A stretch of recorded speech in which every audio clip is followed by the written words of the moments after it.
서울의 밤하늘을 수놓은 별들마저 숨을 죽인 밤이었다. 롯데 시그니엘 호텔의 그랜드 볼룸은 대한민국 상류층의 화려함을 증명이라도 하듯 수천 개의 크리스털로 이루어진 샹들리에 아래 눈부시게 빛나고 있었다.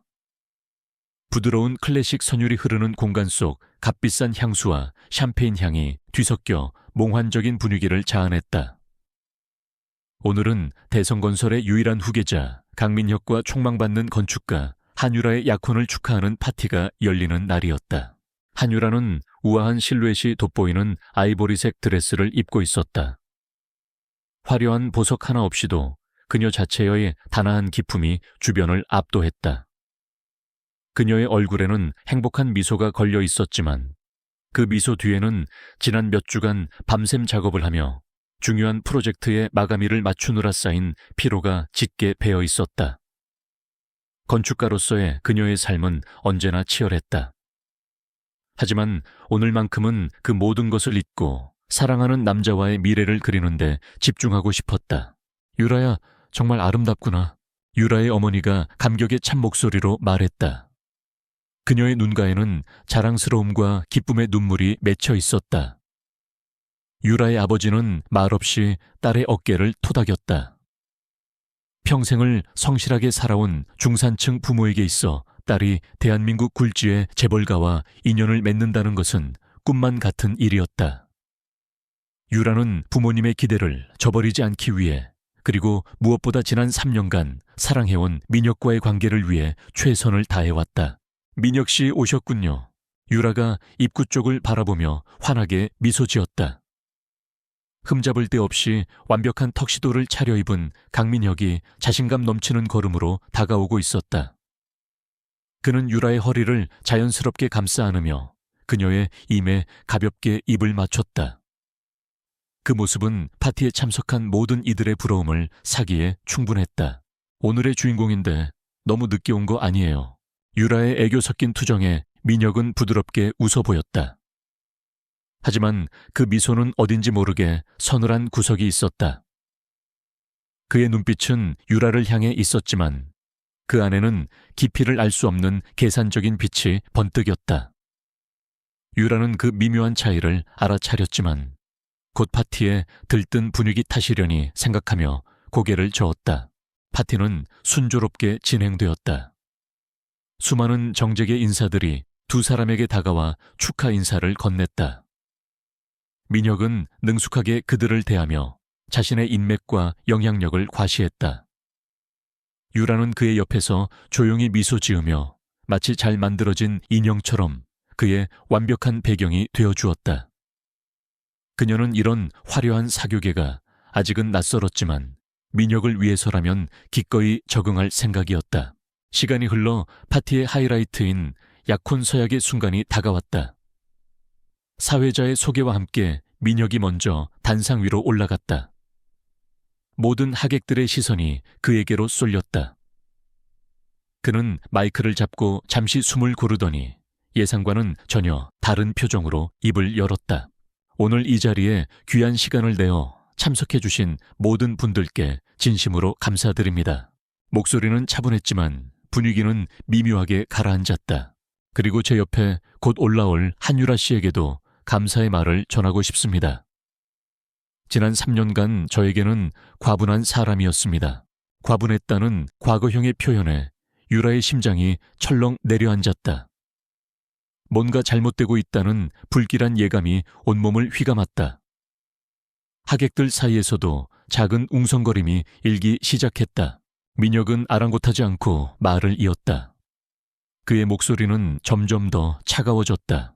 하지만 오늘 저는 이 자리에서 중대한 발표를 해야만 합니다. 저 강민혁은 한유라 씨와의 약혼을 이 자리에서 공식적으로 파기하겠습니다. 순간 볼룸 안의 모든 소음이 멎었다.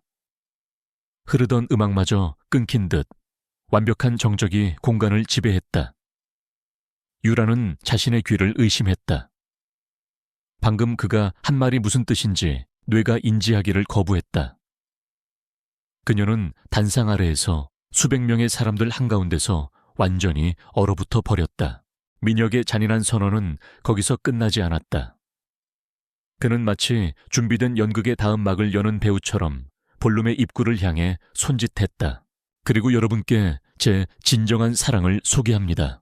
모든 사람들의 시선이 그의 손짓을 따라 입구로 향했다. 문이 열리고 눈부신 붉은색 드레스를 입은 한 여인이 모습을 드러냈다. 대한민국 사람이라면 누구나 알만한 얼굴 톱배우 최서연이었다. 그녀는 당당하고 도발적인 미소를 지으며 마치 레드카펫을 걷는 여왕처럼 민혁이 서 있는 단상을 향해 걸어왔다. 카메라 플래시가 미친 듯이 터져 나왔다.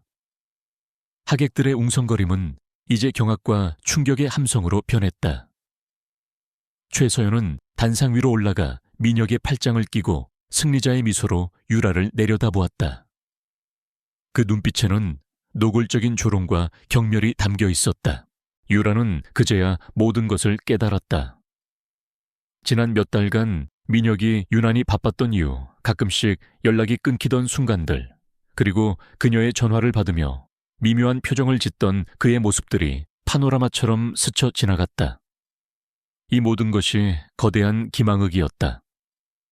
그리고 자신은 그 연극의 가장 어리석고 비참한 여주인공이었다. 민혁 씨, 이게 대체 무슨... 유라의 목소리는 힘없이 갈라져 나왔다. 눈물이 쏟아질 것 같았지만 그녀는 입술을 깨물며 필사적으로 참아냈다. 여기서 무너지는 모습을 보이고 싶지 않았다. 그것이 그녀가 지킬 수 있는 마지막 자존심이었다. 민혁은 그런 유라를 차갑게 내려다보며 말했다. 미안하게 됐어, 유라 씨. 하지만 우린 애초에 맞지 않았어. 당신은 너무 재미없고 당신의 세계는 너무 좁아. 서연 씨와 나는 서로에게 영감을 주는 그런 차원의 관계라고.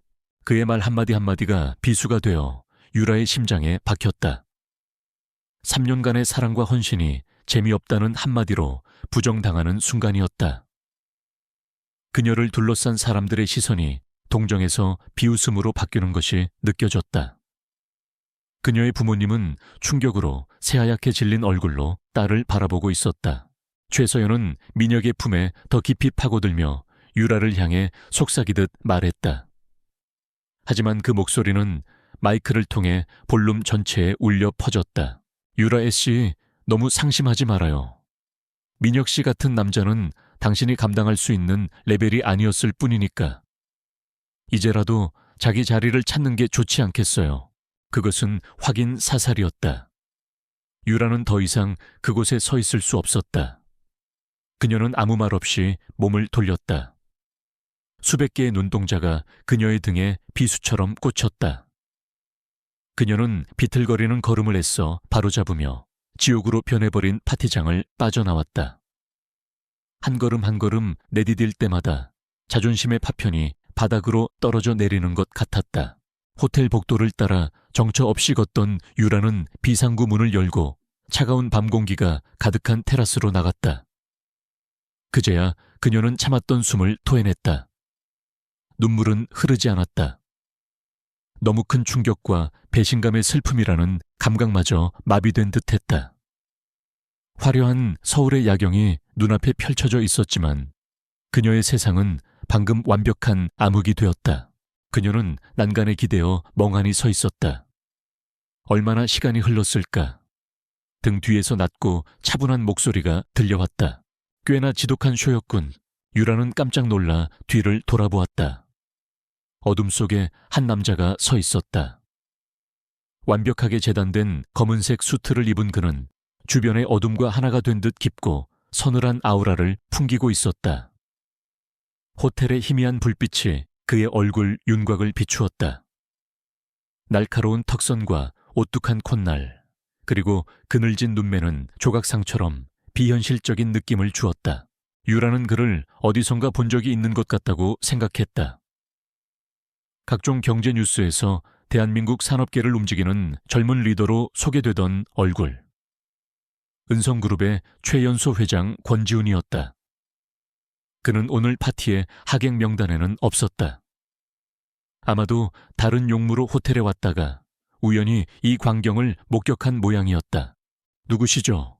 유라가 경계심 가득한 목소리로 물었다. 지금 그녀는 누구와도 대화하고 싶지 않았다. 남자는 그녀에게 한 걸음 다가왔다. 그의 눈빛은 동정도 호기심도 아니었다. 그저 무감각한 관찰자의 시선이었다. 내가 누군지는 중요하지 않겠지. 중요한 건 당신이 방금 모든 것을 잃었다는 사실이다. 그의 직설적인 말에 유라는 할 말을 잃었다.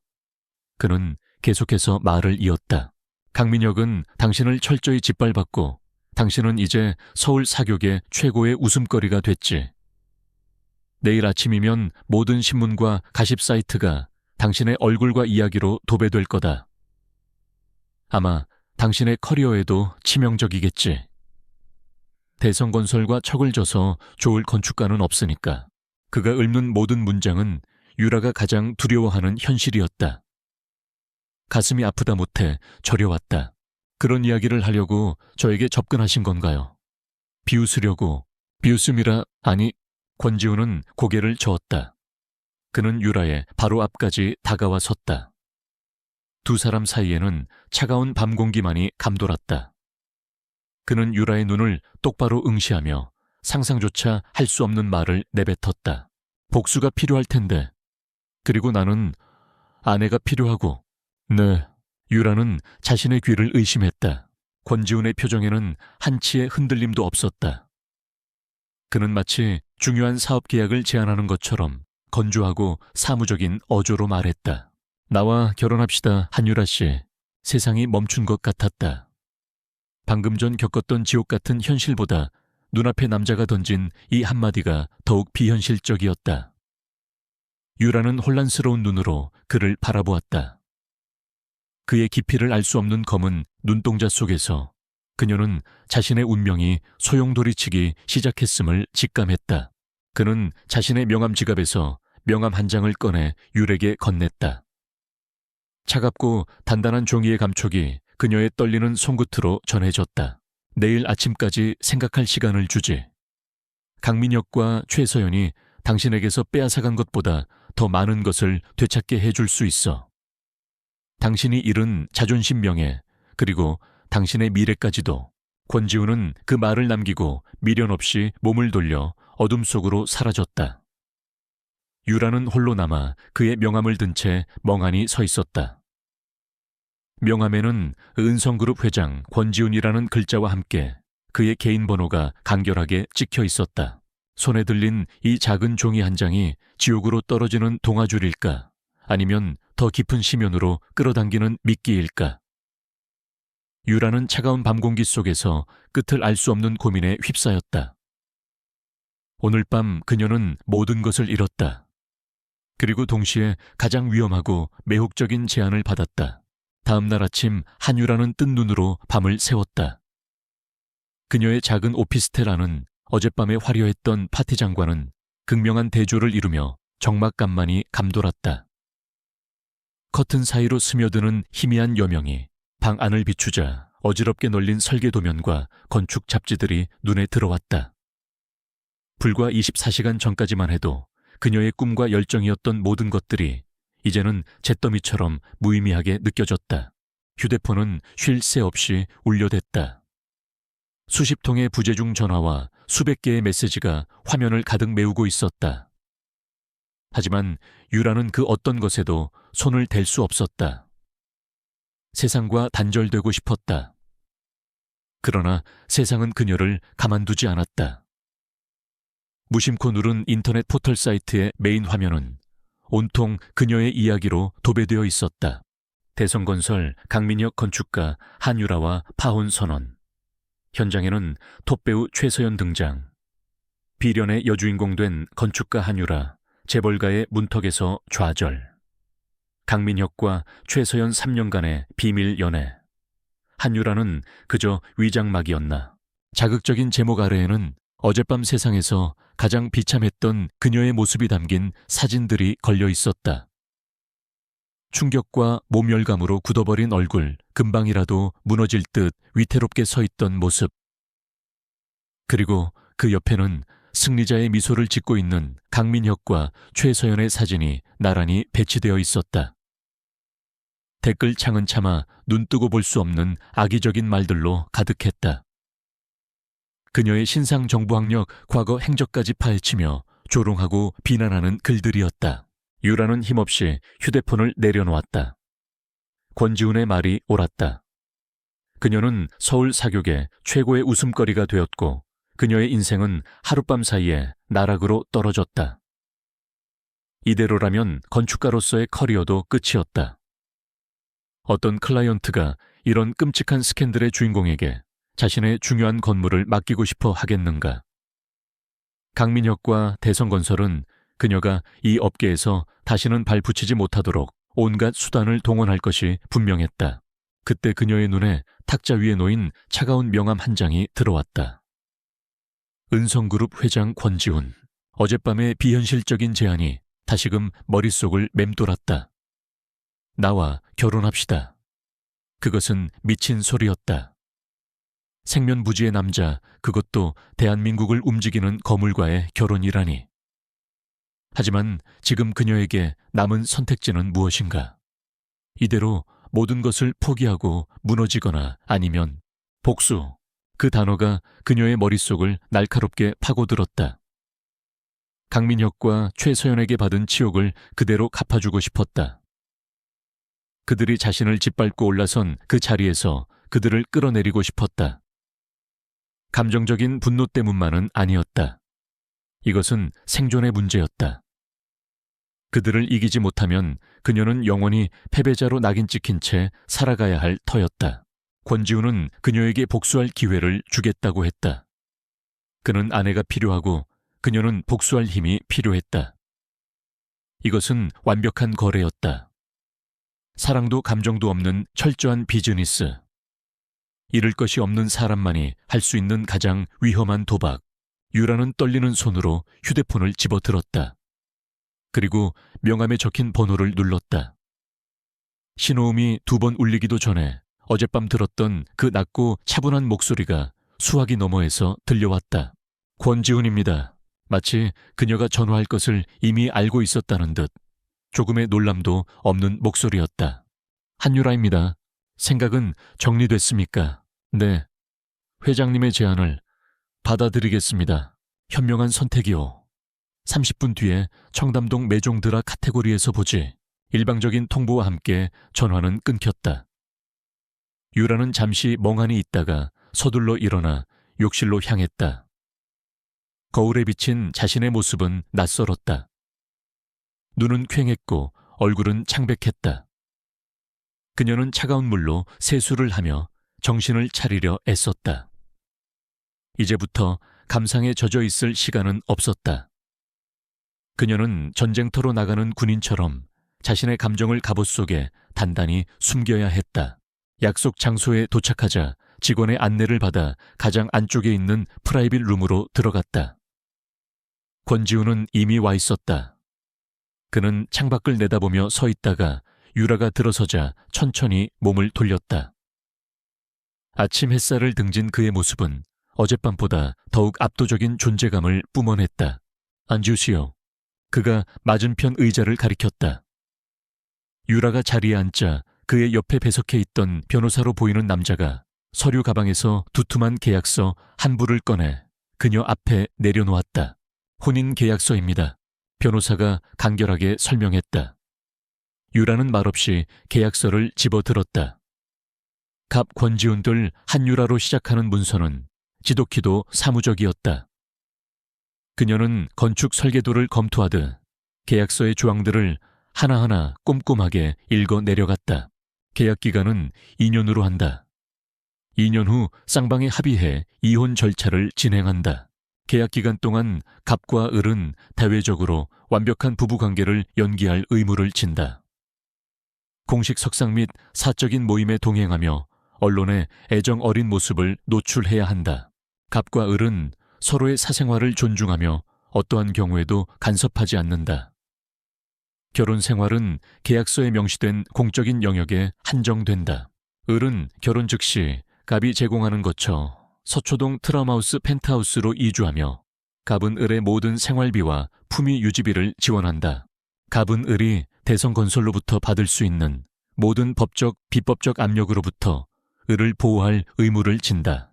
계약이 만료되고 이혼이 성립되면 갑은 을에게 위자료 명목으로 현금 100억 원과 강남구 소재의 상가 건물을 지급한다.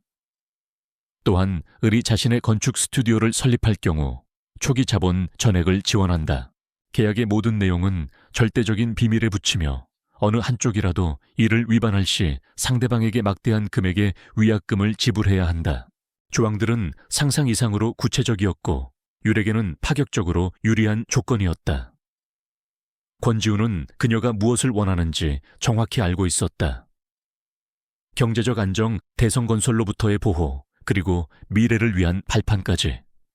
그는 그녀의 복수를 돕는 것을 넘어 그녀의 인생을 재건할 기회를 제공하고 있었다. 왜 저죠? 유라가 계약서에서 눈을 떼고 권지훈을 바라보며 물었다. 당신만한 적임자가 없으니까. 권지훈이 무심하게 대답했다. 나는 집안에서 강요하는 정략 결혼을 피해야 하고 동시에 불안정한 내 지분을 안정시킬 명분이 필요하오. 그러기 위해서는 배경은 평범하지만 스토리가 있고 세간의 동정을 살 수 있는 아내가 필요했지. 어젯밤 당신은 그 모든 조건을 완벽하게 충족시켰소. 강민혁에게 버림받은 비련의 여주인공이 대한민국 최고의 기업인 은성그룹의 회장과 결혼한다. 이보다 더 극적인 스토리는 없지. 그의 말에는 한치의 감정도 섞여 있지 않았다. 그는 자신의 목적을 위해 유라를 철저히 이용하려는 것이었다. 유라는 씁쓸한 미소를 지었다. 어차피 그녀 또한 그를 이용하려는 것이니 피차일반이었다. 한 가지 조항을 추가하고 싶습니다. 유라가 말했다. 권지훈과 변호사의 시선이 그녀에게 쏠렸다. 이어던 조항기요. 상호 존중에 관한 조항입니다. 계약 관계일지라도 공적인 자리에서든 사적인 자리에서든 서로를 인격적으로 대우하고 존중할 것을 명시하고 싶습니다. 그리고 계약 기간 동안 부부간의 성적인 의무는 없는 것으로 하고 싶습니다. 마지막 말을 할 때 유라의 목소리가 살짝 떨렸지만 그녀의 눈빛은 단호했다. 권지훈의 입가에 희미한 미소가 스쳐 지나갔다. 그것은 그가 오늘 처음으로 보인 감정의 표현이었다. 좋소. 변호사 해당 내용을 추가하도록. 변호사가 즉시 새로운 조항을 추가하여 계약서를 수정했다. 유라는 수정된 계약서를 다시 한번 확인한 뒤 망설임 없이 펜을 들어 자신의 이름을 서명했다. 권지훈 역시 간결하게 사인을 마쳤다. 그렇게 두 사람의 위험한 거래가 성립되었다. 그럼 마지막 절차가 남았군. 권지훈이 자리에서 일어서며 말했다. 바로 지금 구청으로 가지.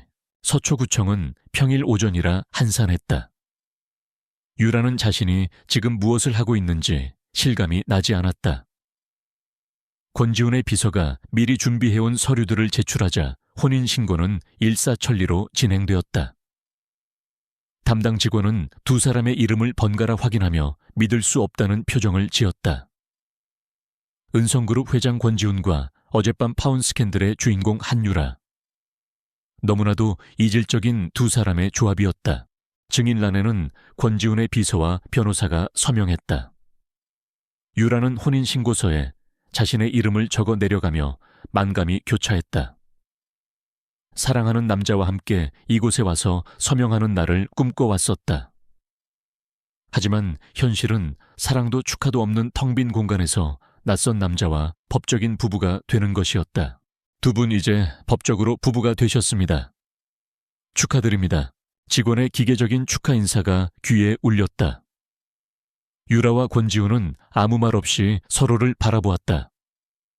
그들의 손에는 방금 발급된 이제 막 부부가 되었음을 증명하는 서류가 들려 있었다.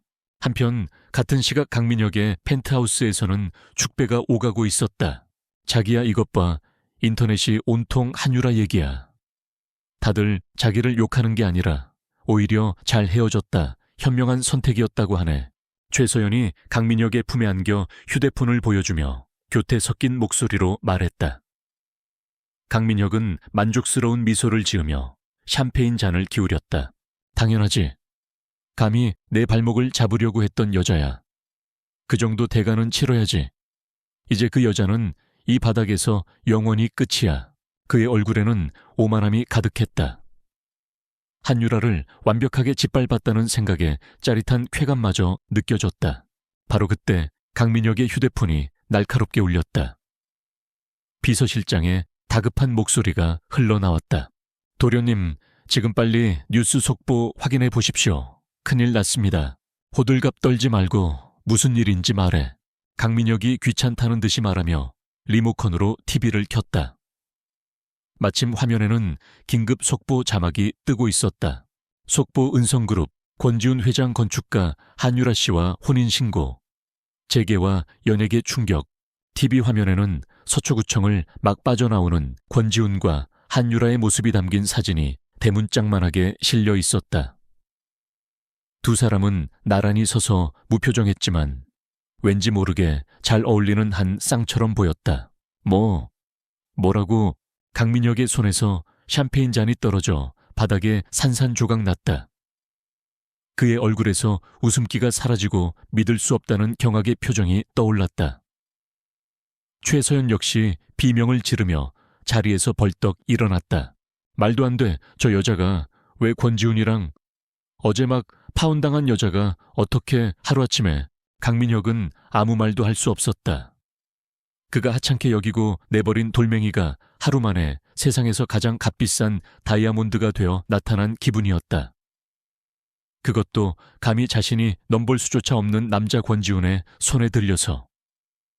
그의 오만함과 승리감은 순식간에 산산조각나고 그 자리에는 지독한 모멸감과 불길한 예감이 들어찼다. 그는 자신이 던진 돌이 거대한 파도가 되어 자신에게 돌아올 것임을 직감했다. 구청을 나온 권지훈의 차 안.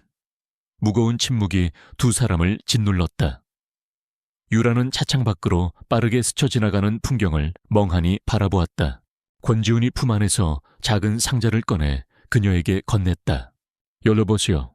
유라가 상자를 열자 그 안에는 심플하면서도 우아한 디자인의 백금 반지가 들어있었다. 대외적으로는 끼고 다녀야 할 거요. 유라는 말없이 반지를 꺼내 자신의 왼손 약지에 끼웠다. 차가운 금속의 감촉이 그녀의 현실을 일깨워 주었다.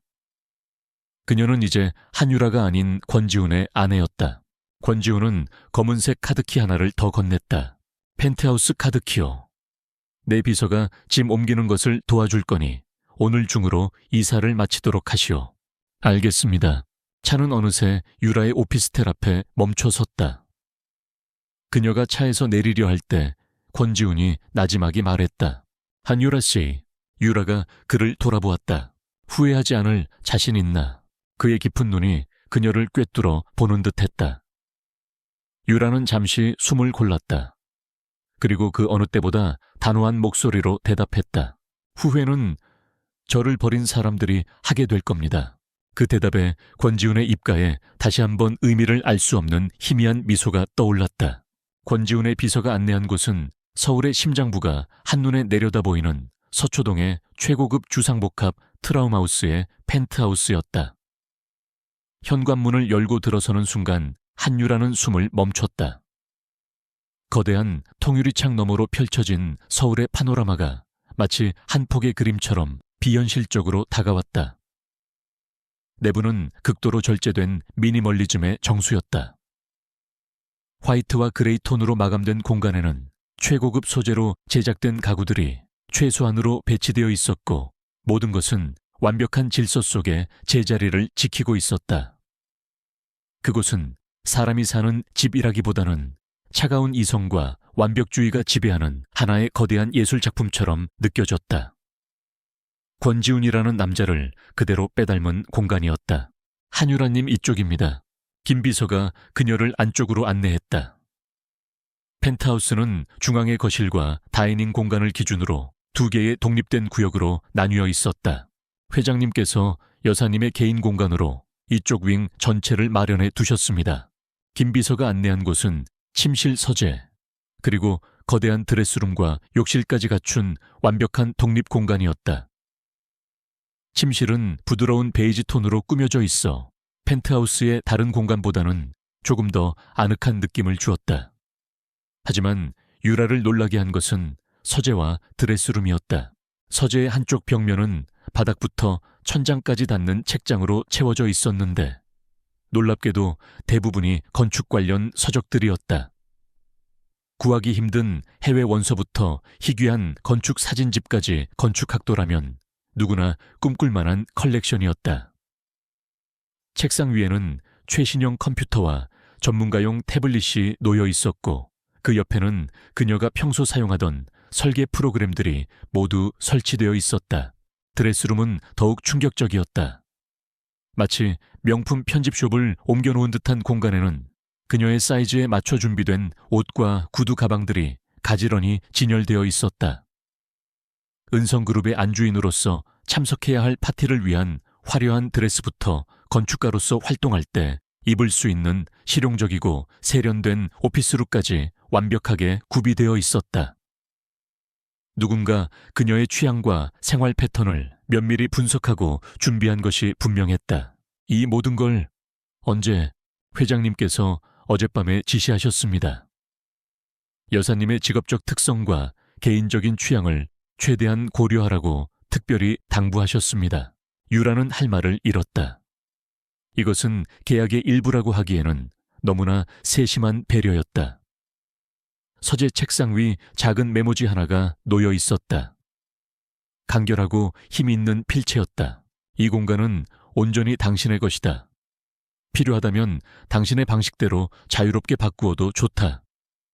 KJH, 건축가인 그녀에게 공간의 주도권을 내어준다는 짧은 메시지. 그 안에는 그녀의 정체성을 존중한다는 의미가 담겨 있는 듯했다. 유라는 복잡한 심경으로 메모지를 내려놓았다. 이 차가운 계약 속에서 그녀는 아주 희미한 온기를 느꼈다. 그날 저녁 유라는 처음으로 권지훈과 부부로서 식탁에 마주 앉았다. 가사도우미가 차려낸 정갈한 한식은 호텔 레스토랑 못지않게 훌륭했지만 두 사람 사이에 어색한 침묵 때문에 음식의 맛을 제대로 느낄 수 없었다.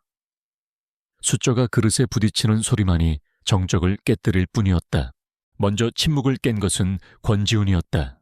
짐은 다 정리했소. 네. 김 비서님께서 많이 도와주셨습니다. 앞으로 공식적인 행사가 몇 개 있소. 은성재단 자선 파티와 주한 상공회의소 만찬이요. 일정은 김 비서가 전달할 거요. 그때까진 대외 활동은 자제하는 게 좋겠지. 알겠습니다. 대화는 지극히 사무적이었다. 마치 업무 미팅을 하는 것 같았다. 유라는 이 기묘한 저녁 식사를 빨리 끝내고 싶었다. 회사에는 계속 나갈 생각입니다. 유라가 조심스럽게 말했다. 권지훈은 잠시 그녀를 바라보더니 고개를 끄덕였다. 그러도록 하시오.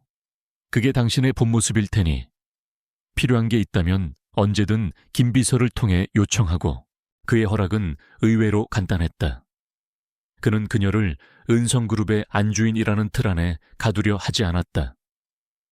그는 계약의 파트너로서 그녀의 삶을 존중해주고 있었다.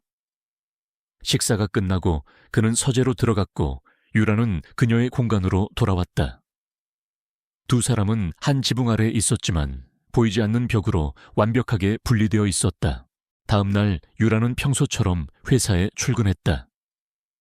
그녀가 사무실에 들어서는 순간 모든 소음이 거짓말처럼 멎었다. 동료들의 시선이 일제히 그녀에게로 쏠렸다. 그 눈빛 속에는 경외심, 질투, 호기심, 그리고 경멸이 뒤섞여 있었다.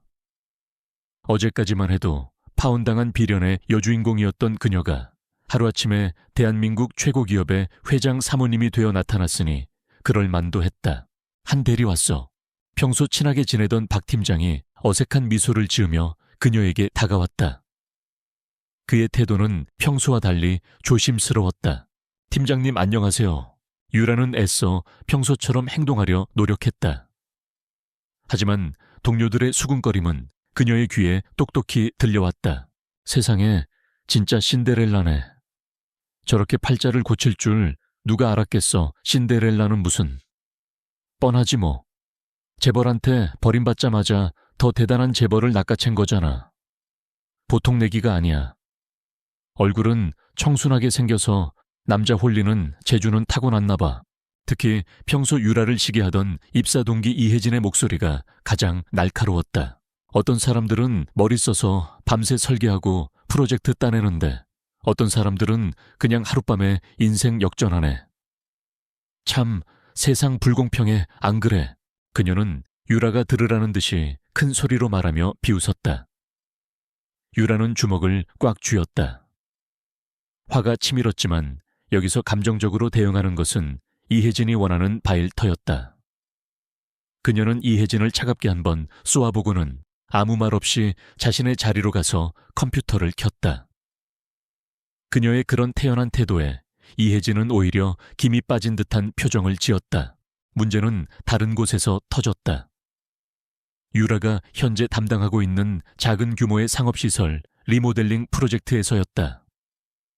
해당 프로젝트의 자재 납품을 맡은 업체는 대성스틸이라는 곳으로 이름에서 알 수 있듯 대성건설의 자회사였다. 한 대리 이리 좀 와봐. 박 팀장이 곤란한 얼굴로 그녀를 불렀다. 대성스틸에서 연락이 왔는데 우리가 요청한 자재 공급이 어렵다고 하네. 갑자기 생산 라인에 문제가 생겼다나 뭐라나. 네, 갑자기요. 분명히 지난주까지 문제없다고 확인받았습니다. 당장 다음 주부터 시공에 들어가야 하는데 자재가 없으면 공사 전체가 중단됩니다. 나도 알지. 근데 저쪽에서 막무가내로 나오니 방법이 없네. 다른 업체를 알아봐야 할 것 같은데 알다시피 그 특정 자재는 대성스틸이 독점 생산하는 거라. 유라는 직감했다. 이것은 명백한 보복이었다. 강민혁이 자신의 영향력을 이용해 그녀의 일을 방해하기 시작한 것이다.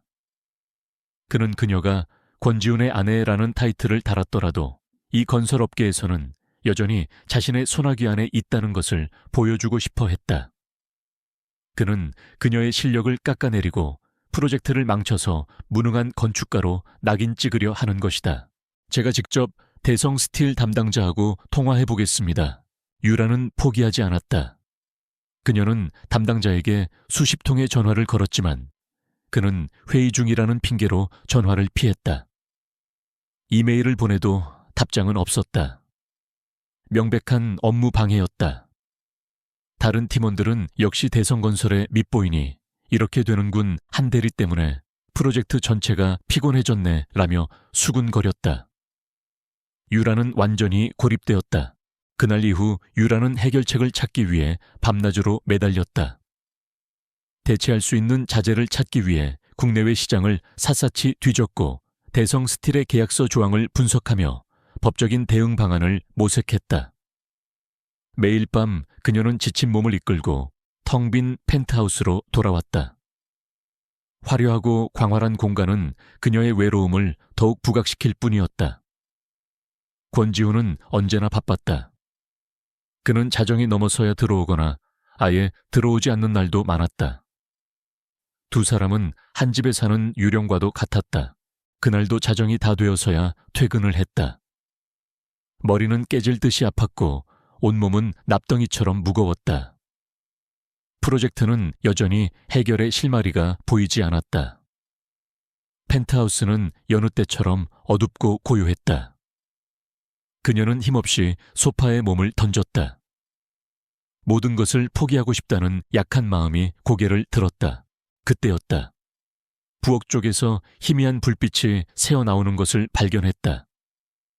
유라가 조심스럽게 다가가자 그곳에는 권지훈이 서 있었다. 그는 막 퇴근한 듯 넥타이를 느슨하게 푼 와이셔츠 차림이었다. 그가 그녀의 인기척을 느끼고 돌아보았다. 아직 안 자고 있었소. 이제 막 들어왔습니다. 그의 손에는 따뜻한 우유가 담긴 잔이 들려 있었다. 그는 잠시 유라의 지친 얼굴을 바라보더니 아무 말 없이 냉장고로 가 우유 한 잔을 더 따라 그녀에게 건넸다. 마시도록. 잠이 안 올 땐 도움이 될 거요. 유라는 얼떨결에 잔을 받아 들었다. 따뜻한 온기가 손끝을 통해 전해져 왔다. 회사 일이 잘 안 풀리는 모양이지. 그가 무심한 듯 물었다. 유라는 놀라서 그를 쳐다보았다.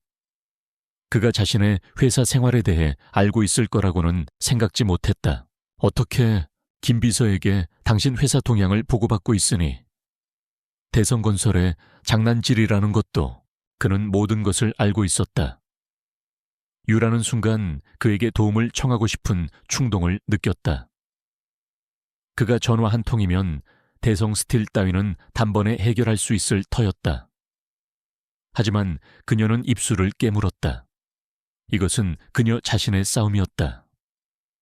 권지훈의 힘을 빌려 해결하는 것은 강민혁이 원하는 대로 그녀가 누군가에게 의존하는 나약한 존재임을 인정하는 셔였다. 제가 해결할 수 있습니다. 유라가 단호하게 말했다. 그 말에 권지훈은 더 이상 묻지 않았다. 그는 그저 유라를 지그시 바라볼 뿐이었다. 그의 눈빛은 여전히 깊이를 알 수 없었지만 어쩐지 그 안에 희미한 신뢰 같은 것이 담겨 있는 듯했다. 그래, 당신이라면 그럴 수 있겠지. 그는 그 말만 남기고 자신의 방으로 향했다. 유라는 홀로 남아 그의 뒷모습을 바라보았다. 그리고 손에 든 따뜻한 우유를 천천히 마셨다. 이상하게도 고작 우유 한 잔이었지만 지쳐있던 마음에 작은 위로가 되었다. 이 차가운 계약 결혼 속에서 그녀는 자신도 모르는 사이에 그에게 아주 조금씩 기대고 있는지도 모른다고 생각했다. 한유라의 결혼 생활이 세간의 관심에서 조금씩 멀어질 무렵 건축업계 전체를 뒤흔드는 소식이 발표되었다. 은성그룹이 창립 50주년을 기념하여 서울의 중심부에 복합문화 예술공간인 은성아트센터를 건립한다는 계획이었다. 단순한 건물을 짓는 것을 넘어 서울의 새로운 랜드마크를 만들겠다는 권지훈 회장의 야심이 담긴 프로젝트였다. 수조 원대의 예산이 투입되는 이 거대한 프로젝트에 설계 공모전이 열린다는 공고가 뜨자 대한민국 모든 건축 사무소에 눈이 그곳으로 쏠렸다. 유라가 근무하는 가온건축 역시 예외는 아니었다. 월요일 아침 긴급 소집된 전체 회의에서 신 대표는 흥분을 감추지 못하며 프로젝트의 개요를 설명했다. 여러분, 이것은 우리 가온이 한 단계 도약할 수 있는 절호의 기회입니다. 국내 최고의 회사들이 모두 뛰어들겠지만 우리도 충분히 승산이 있습니다. 이 프로젝트를 위해 최고의 팀을 꾸릴 것이며 회사의 모든 역량을 총동원할 것입니다. 사무실은 직원들의 뜨거운 열기로 가득 찼다. 모두가 자신의 이름을 대한민국 건축사에 남길 수 있다는 꿈에 부풀었다. 하지만 그 들뜬 분위기 속에서 박 팀장은 복잡한 표정으로 유라를 바라보았다. 한 대리, 알다시피 클라이언트가 은성그룹이야. 한 대리의 남편 회사라고. 그의 말이 끝나자마자 사무실의 모든 시선이 다시 유라에게로 향했다. 동료들의 눈빛에는 역시라는 느낌의 시기심과 과연 공정할까라는 의구심이 뒤섞여 있었다. 특히 이혜진은 기다렸다는 듯이 비꼬는 목소리로 말했다. 어머, 정말 잘 됐네요. 이제 프로젝트는 그냥 우리 회사로 굴러 들어오는 거나 마찬가지겠어요. 그렇죠. 역시 인생은 실력보다 인맥이라니까. 이혜진 씨, 유라가 차갑게 그녀의 말을 끊었다. 제 사생활과 업무를 연관짓지 말아주셨으면 합니다. 저는 이 회사의 건축가 한유라로서 이 프로젝트에 참여하고 싶을 뿐입니다. 그리고 누구보다 은성그룹의 권지훈 회장님은 공과 사를 구분하는 데 있어 칼 같은 분이라는 걸 제가 보증하죠. 그녀의 단호한 태도에 사무실 분위기는 잠시 싸늘해졌다. 신 대표가 헛기침을 하며 상황을 수습했다. 맞습니다. 은성그룹의 공모전은 업계에서도 가장 공정하고 투명하기로 소문나 있습니다. 우리는 오직 실력으로 승부해야 합니다. 한 대리도 당연히 팀의 일원으로서 참여하게 될 겁니다. 모두 오해 없길 바랍니다. 그렇게 은성아트센터 프로젝트를 위한 특별 TF팀이 꾸려졌다. 유라도 팀에 합류했지만 그녀의 역할은 주로 자료조사와 기초데이터 분석에 한정되었다. 베테랑인 선배 건축가들이 디자인의 큰 그림을 그려나갔고 유라는 그들의 보조 역할을 하는데 그쳤다. 며칠 동안 이어진 아이디어 회의. 하지만 회의는 지지부진했다. 선배들은 지나치게 안정적인 길을 택하려 했다. 과거에 성공했던 유명 건축물들의 디자인을 답습하거나 지나치게 상업성에 치우친 무난한 아이디어들만이 오고 갈 뿐이었다. 은성그룹이 원하는 서울의 정신을 담은 혁신적인 랜드마크와는 거리가 멀었다. 유라는 밤을 새워가며 방대한 자료를 분석했다. 그녀는 아트센터가 들어설 부지의 역사적 맥락 주변 환경과의 조화, 그리고 미래 도시 건축의 흐름까지 연구했다. 그러던 중 그녀의 머릿속에 하나의 이미지가 섬광처럼 스쳐 지나갔다. 한국 전통 기와의 유려한 곡선과 자연의 빛과 바람을 그대로 건축물 안으로 끌어들이는 차경 지혜증의 미학. 그리고 이것을 최첨단 친환경 기술과 결합하는 파격적인 아이디어였다. 전통과 미래가 공존하며 건물 자체가 하나의 거대한 예술 작품이 되는 컨셉. 심장이 뛰기 시작했다. 하지만 그녀는 차마 회의에서 자신의 아이디어를 꺼내놓을 수 없었다. 경력도 짧은 대리가 선배들의 디자인 방향을 정면으로 반박하는 것은 위계질서가 강한 이 조직에서 있을 수 없는 일이었다. 분명 네가 뭘 안다고 나서냐는 핀잔을 듣거나 회장 부인이라는 배경 믿고 설치는 거냐는 오해를 살 것이 뻔했다. 결국 유라는 혼자만의 싸움을 시작하기로 했다.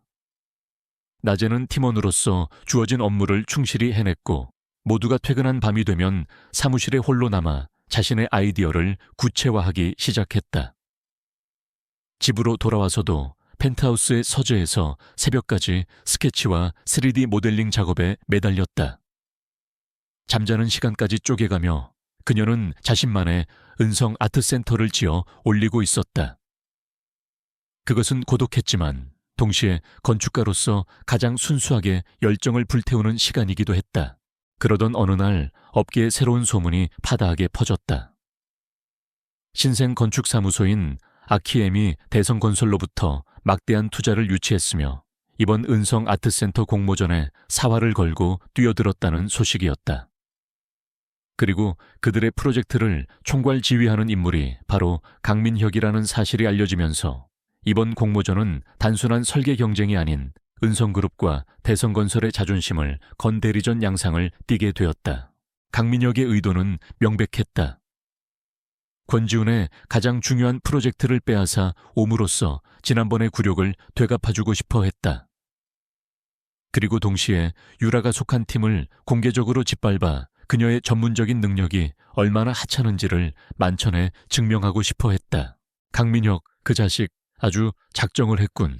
박 팀장이 혀를 차며 말했다. 팀의 분위기는 더욱 무겁게 가라앉았다. 대성건설의 자본력과 네트워크를 등에 업은 아키엠은 가장 위협적인 경쟁자로 급부상했다. 그 무렵 최서연은 은밀하게 움직이고 있었다.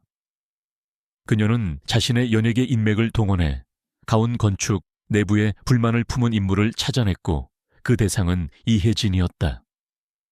최서연은 우연을 가장하여 이혜진에게 접근했다. 혜진 씨, 맞죠? 디자인 잡지에서 인상 깊게 봤어요. 실력도 좋으신데 한유라 씨 같은 사람 때문에 빛을 못 보는 것 같아 안타까워서요. 최서연의 교묘한 칭찬과 동정심 유발에 이혜진의 경계심은 금세 허물어졌다. 그녀는 최서연 앞에서 율에 대한 질투와 불만을 속수무책으로 털어놓았다. 제가 이번 프로젝트의 핵심 아이디어를 냈는데도 다들 한 대리가 회장 부인이라는 것 때문에 걔 눈치만 보고 있다고요. 정말 짜증나 죽겠어요. 어머 그랬구나. 혜진 씨 같은 인재가 그런 취급을 받다니. 내가 어떻게 좀 도와줄 방법이 없을까? 최서연의 유혹은 달콤했다. 그녀는 이혜진에게 거액의 돈과 함께 공모전이 끝난 후 대성건설의 자회사로 이직을 시켜주겠다는 파격적인 제안을 했다. 그 대가로 요구한 것은 단 하나. 가온건축의 최종 설계안에 대한 정보와 그것을 망칠 수 있는 결정적인 한 수였다. 결국 이혜진은 그 검은 유혹을 뿌리치지 못했다. 권지훈은 이번 공모전에서 철저히 중립을 지켰다. 그는 이사회에 직접 심사 과정에 완전한 독립성을 선언했고 국내외 최고 건축가들로 구성된 외부 전문가 심사위원단을 꾸려 1차 심사를 맡겼다. 자신은 최종 후보작들이 올라온 뒤에야 보고를 받기로 했다. 그는 유라의 회사가 공모전에 참여했다는 사실을 보고받았지만 그 어떤 내색도 하지 않았다. 하지만 그는 알고 있었다. 매일 새벽 펜트하우스에 서재불이 꺼지지 않는다는 것을. 가끔 거실의 보안 카메라 모니터를 통해 설계에 몰두하느라 지쳐 책상에 엎드려 잠든 유라의 모습을 보곤 했다. 그는 아무 말도 하지 않았지만 그 치열한 열정을 묵묵히 지켜보고 있었다. 그것은 계약으로 맺어진 관계 속에서 그가 발견한 건축가 한유라의 진짜 모습이었다. 드디어 공모전 제안서 제출 마감일이 코앞으로 다가왔다. 가온 건축의 TF팀은 선배들이 주도한 평범하고 안전한 설계안을 최종안으로 확정하고 마지막 보고서 작업에 들어갔다. 유라는 깊은 무력감에 빠졌다. 그녀의 컴퓨터 하드 드라이브 안에는 지난 몇 주간 그녀의 영혼을 갈아 넣어 만든 혁신적인 설계안이 잠자고 있었다. 마감일 전날 밤, 최종 제출할 파일을 마지막으로 검토하던 유라의 눈에 무언가 이상한 점이 포착되었다. 수백 페이지에 달하는 구조 계산서의 한 부분. 아주 미세하지만 치명적인 오류가 있었다. 일반적인 검토 과정에서는 쉽게 발견할 수 없지만 은성그룹의 기술 심사위원들이라면 단번에 찾아낼 수 있는 건물의 안전성을 뒤흔드는 수준의 계산 착오였다. 누군가 의도적으로 심어놓은 독소 조항이었다. 순간 유라의 등골이 서늘해졌다. 낮에 이혜진이 구조 계산서 파일을 유독 오랫동안 들여다보던 모습이 떠올랐다. 명백한 사보타주였다. 지금 이 사실을 밝히면 회사는 발칵 뒤집힐 것이고 이혜진을 색출하고 보고서를 수정하느라 마감 시간을 놓치게 될지도 몰랐다. 회사의 명예는 땅에 떨어지고 프로젝트는 시작도 해보지 못하고 끝나버릴 터였다. 유라는 딜레마에 빠졌다. 내부의 배신을 폭로하고 팀과 함께 침몰할 것인가? 아니면 그녀는 떨리는 손으로 마우스를 움직였다. 화면에는 두 개의 파일이 나란히 떠 있었다. 하나는 배신자가 심어놓은 치명적인 오류를 담고 있는 팀의 공식 설계안. 그리고 다른 하나는 아무도 모르게 그녀가 밤을 새워 완성한 그녀만의 비밀 설계안이었다. 제출 마감까지 남은 시간은 불과 1시간. 그녀의 눈빛이 결연하게 빛나기 시작했다. 그녀는 인생 최대의 도박을 해야만 했다. 마감까지 남은 시간은 1시간. 한유라의 손가락이 마우스 위에서 미세하게 떨리고 있었다. 그녀의 눈앞에는 두 개의 길이 놓여 있었다. 팀의 명예와 함께 침몰하며 배신자의 뜻대로 놀아나는 길. 혹은 회사의 규율을 어기고 자신의 모든 것을 건 채 누구도 예상치 못한 도박을 감행하는 길. 그녀는 후자를 선택했다. 떨리는 손길은 이내 단호함으로 바뀌었다. 유라는 망설임 없이 팀의 공식 설계한 파일을 휴지통으로 끌어넣었다. 그리고 지난 몇 주간 자신의 영혼을 갈아 넣어 만든 비밀 설계한 파일의 이름을 가온 건축 은성 아트센터 설계 제안서 최종본으로 바꾸었다. 심호흡 한 번과 함께 그녀는 제출 버튼을 클릭했다. 파일이 서버로 전송되었다는 확인창이 뜨자 유라는 온몸의 힘이 빠져나가는 것을 느끼며 의자에 깊숙이 몸을 기댔다. 주사위는 던져졌다. 이제 그녀가 할 수 있는 일은 아무것도 없었다. 다음 며칠 동안 유라는 지옥 같은 불안감 속에서 살았다. 사무실의 동료들은 마감의 압박에서 벗어나 홀가분한 표정이었지만 유라만이 홀로 가시방석에 앉은 기분이었다. 만약 그녀의 설계안이 1차 서류 심사에서 탈락한다면 그녀는 회사의 운명이 걸린 프로젝트를 독단적으로 망친 배신자가 되어 업계에서 영원히 매장당할 터였다. 이혜진은 그런 유라의 불안한 낌새를 눈치채고 자신의 계획이 성공했다고 확신하며 속으로 회심의 미소를 지었다. 그리고 운명의 날이 밝았다. 은성그룹의 1차 심사 결과가 발표되는 날이었다. 사무실의 모든 직원들이 숨을 죽인 채 컴퓨터 모니터만 바라보고 있었다. 박 팀장이 떨리는 목소리로 은성그룹 홈페이지에 접속했다. 결과 나왔다. 은성아트센터 설계 공모 1차 심사 통과 업체 아키 M&H&A 건축 그리고 가온 건축. 와, 사무실은 순간적인 환호성으로 가득 찼다. 모두가 서로를 얼싸안고 기쁨을 나눴다. 하지만 그 환호의 물결 속에서 두 사람만이 얼어붙어 있었다. 한 명은 기쁨보다 더 큰 공포에 사로잡힌 한유라였고 다른 한 명은 자신의 눈을 의심하며 경악하는 이혜진이었다. 말도 안 돼. 분명히 탈락했어야 하는데. 좋아, 모두들 수고했어. 이제 다음 주에 있을 최종 프레젠테이션만 잘 준비하면 된다. 다들 회의실로 모여서 제출했던 파일 열고 프레젠테이션 전략회의 시작하자고. 신 대표의 흥분된 목소리가 유라의 심장을 철렁 내려앉게 만들었다.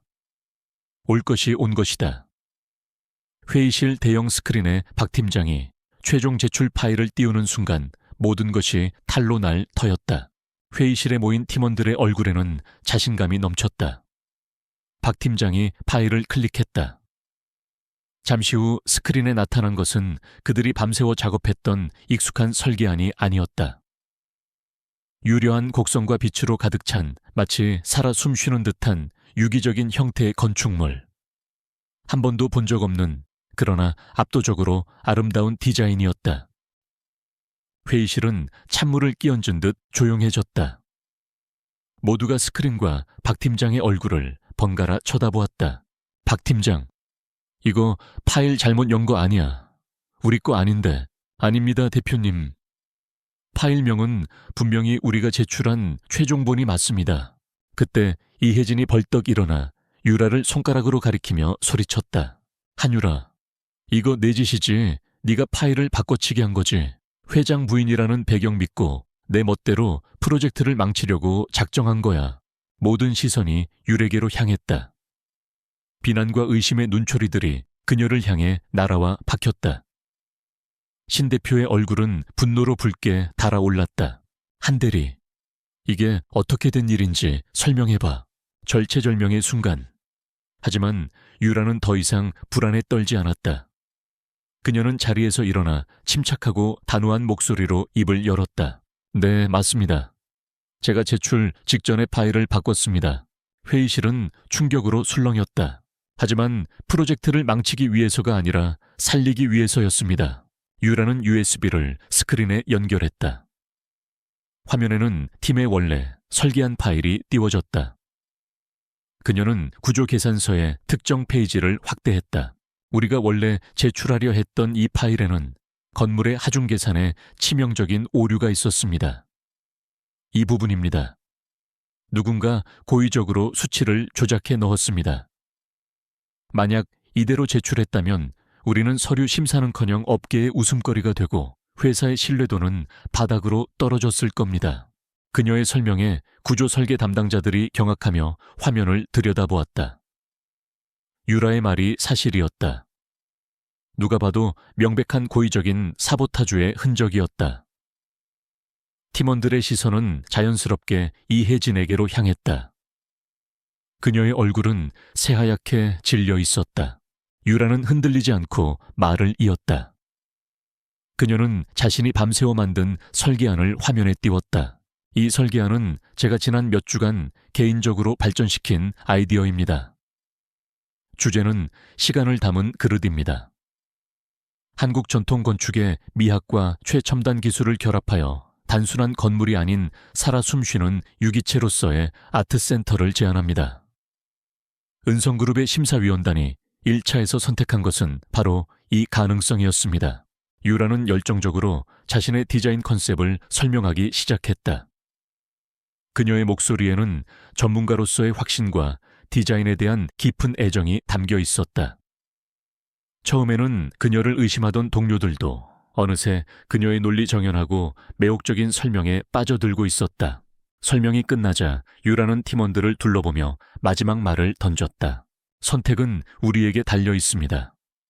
지금이라도 은성그룹에 연락해서 직원의 실수로 파일이 잘못 제출되었다고 사과하고 기권할 수도 있습니다. 아니면 외부 전문가들이 만장일치로 선택한 이 혁신적인 디자인을 우리의 것으로 만들어 이 전쟁에서 승리할 수도 있습니다. 여러분은 어떻게 하시겠습니까? 회의실에는 무거운 침묵이 흘렀다. 잠시 후 신 대표가 자리에서 일어나 결심한 듯 입을 열었다. 프레젠테이션 한유라 대리가 직접 맡도록 하게.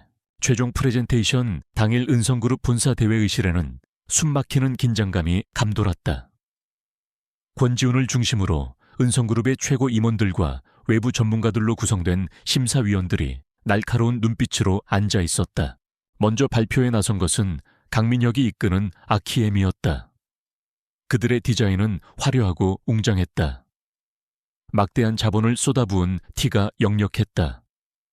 하지만 그뿐이었다. 철학도 감동도 없는 차가운 과시욕의 결정체처럼 보였다. 강민혁은 자신만만한 태도로 발표를 마쳤지만 심사위원들의 표정은 미묘했다. 드디어 가온 건축의 차례가 되었다. 박 팀장이 먼저 개요를 설명했지만 핵심 컨셉에 대한 심사위원의 날카로운 질문이 들어오자 모두가 긴장했다. 바로 그 순간 유라가 앞으로 나섰다. 제가 설명해 드리겠습니다. 그녀는 더 이상 주눅든 대리가 아니었다. 프로젝트의 비전을 제시하는 자신감 넘치는 건축가였다. 그녀의 차분하고 설득력 있는 목소리가 회의실을 가득 채웠다. 그녀는 단순히 디자인의 외형을 설명하는 데 그치지 않고 그 안에 담긴 이야기와 철학, 그리고 서울이라는 도시와 어떻게 호흡하게 될 것인지에 대한 깊은 통찰력을 보여주었다. 권지훈은 내내 무표정한 얼굴로 앉아 있었다. 하지만 그의 내면은 거대한 파도에 휩싸인 듯했다. 스크린에 펼쳐지는 디자인은 그가 가끔씩 펜트하우스의 서재에서 밤을 새우던 그녀의 책상 위에서 보았던 바로 그 스케치들이었다. 그는 계약으로 맺어진 아내가 아닌 세상의 편견과 방해를 뚫고 자신의 재능을 증명해 보이는 눈부신 프로페셔널을 목격하고 있었다. 그의 마음속에서 처음으로 그녀를 향한 강렬한 자부심이 솟아올랐다. 발표가 끝나고 질의응답 시간. 모든 질문에 완벽하게 답변한 유에게 권지훈이 처음으로 입을 열었다. 한유라 건축가에게 묻지. 당신의 디자인에서 가장 중요하게 생각하는 가치는 무엇이오? 모두의 시선이 집중되었다. 그것은 디자인의 기술적인 부분을 넘어 건축가로서의 본질을 묻는 질문이었다. 유라는 잠시 숨을 고른 뒤 권지훈의 눈을 똑바로 바라보며 대답했다. 관계입니다. 건물과 자연의 관계, 과거와 미래의 관계, 그리고 그 안에서 살아갈 사람과 사람 사이의 관계. 제게 있어 건축은 그 모든 관계를 맺어주는 따뜻한 매개체입니다. 그 대답을 듣는 순간 권지훈의 무표정한 얼굴에 아주 희미한 미소가 스쳐 지나갔다. 잠시 후 심사위원장의 최종 결과 발표가 있었다. 은성아트센터 설계 공모전 최종 당선작은 가온 건축입니다. 결과가 발표되는 순간 가온 건축팀에서는 환호성이 터져나왔다. 유라는 벅차오르는 감정의 눈시울이 뜨거워졌다. 반대편에 앉아있던 강민혁의 얼굴은 믿을 수 없다는 충격과 분노로 끔찍하게 일그러졌다. 그는 권지훈의 권력에 패배한 것이 아니었다. 자신이 재미없고 하찮다며 버린 여자 한유라의 압도적인 재능 앞에 처참하게 무릎 꿇은 것이었다. 그는 자신을 향해 당당히 서 있는 유라를 향해 불타는 듯한 증오의 눈빛을 보냈다. 이 굴욕을 절대로 잊지 않을 것이라는, 그리고 반드시 몇 배로 되갚아주겠다는 야수 같은 다짐이었다. 가온 건축의 승리 축하 파티는 뜨거웠다. 그 중심에는 단연 한유라가 있었다. 한때 그녀를 멸시하고 수군거리던 동료들은 이제 존경과 감탄이 뒤섞인 눈빛으로 그녀에게 축하의 잔을 건넸다.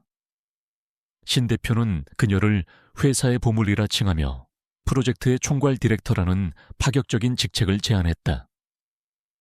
유라는 하룻밤 사이에 회사의 운명을 바꾼 영웅이 되어 있었다. 파티의 소란 속에서 배신자 이혜진은 수치심을 이기지 못하고 조용히 사직서를 제출한 뒤였다. 그녀의 퇴장은 이 작은 승리에 깔끔한 마침표와도 같았다. 하지만 서울의 또 다른 펜트하우스에서는 축배 대신 증오의 독배가 오가고 있었다. 애와 강민혁은 손에 들고 있던 값비싼 위스키 잔을 벽난로에 집어 던졌다. 산산조각 난 크리스털 파편이 바닥에 흩뿌려졌다. 그의 얼굴은 굴욕감과 이성을 잃은 분노로 흉측하게 일그러져 있었다. 대한민국 전체가 지켜보는 앞에서 그가 벌레처럼 하찮게 여기던 여자에게 처참하게 패배했다.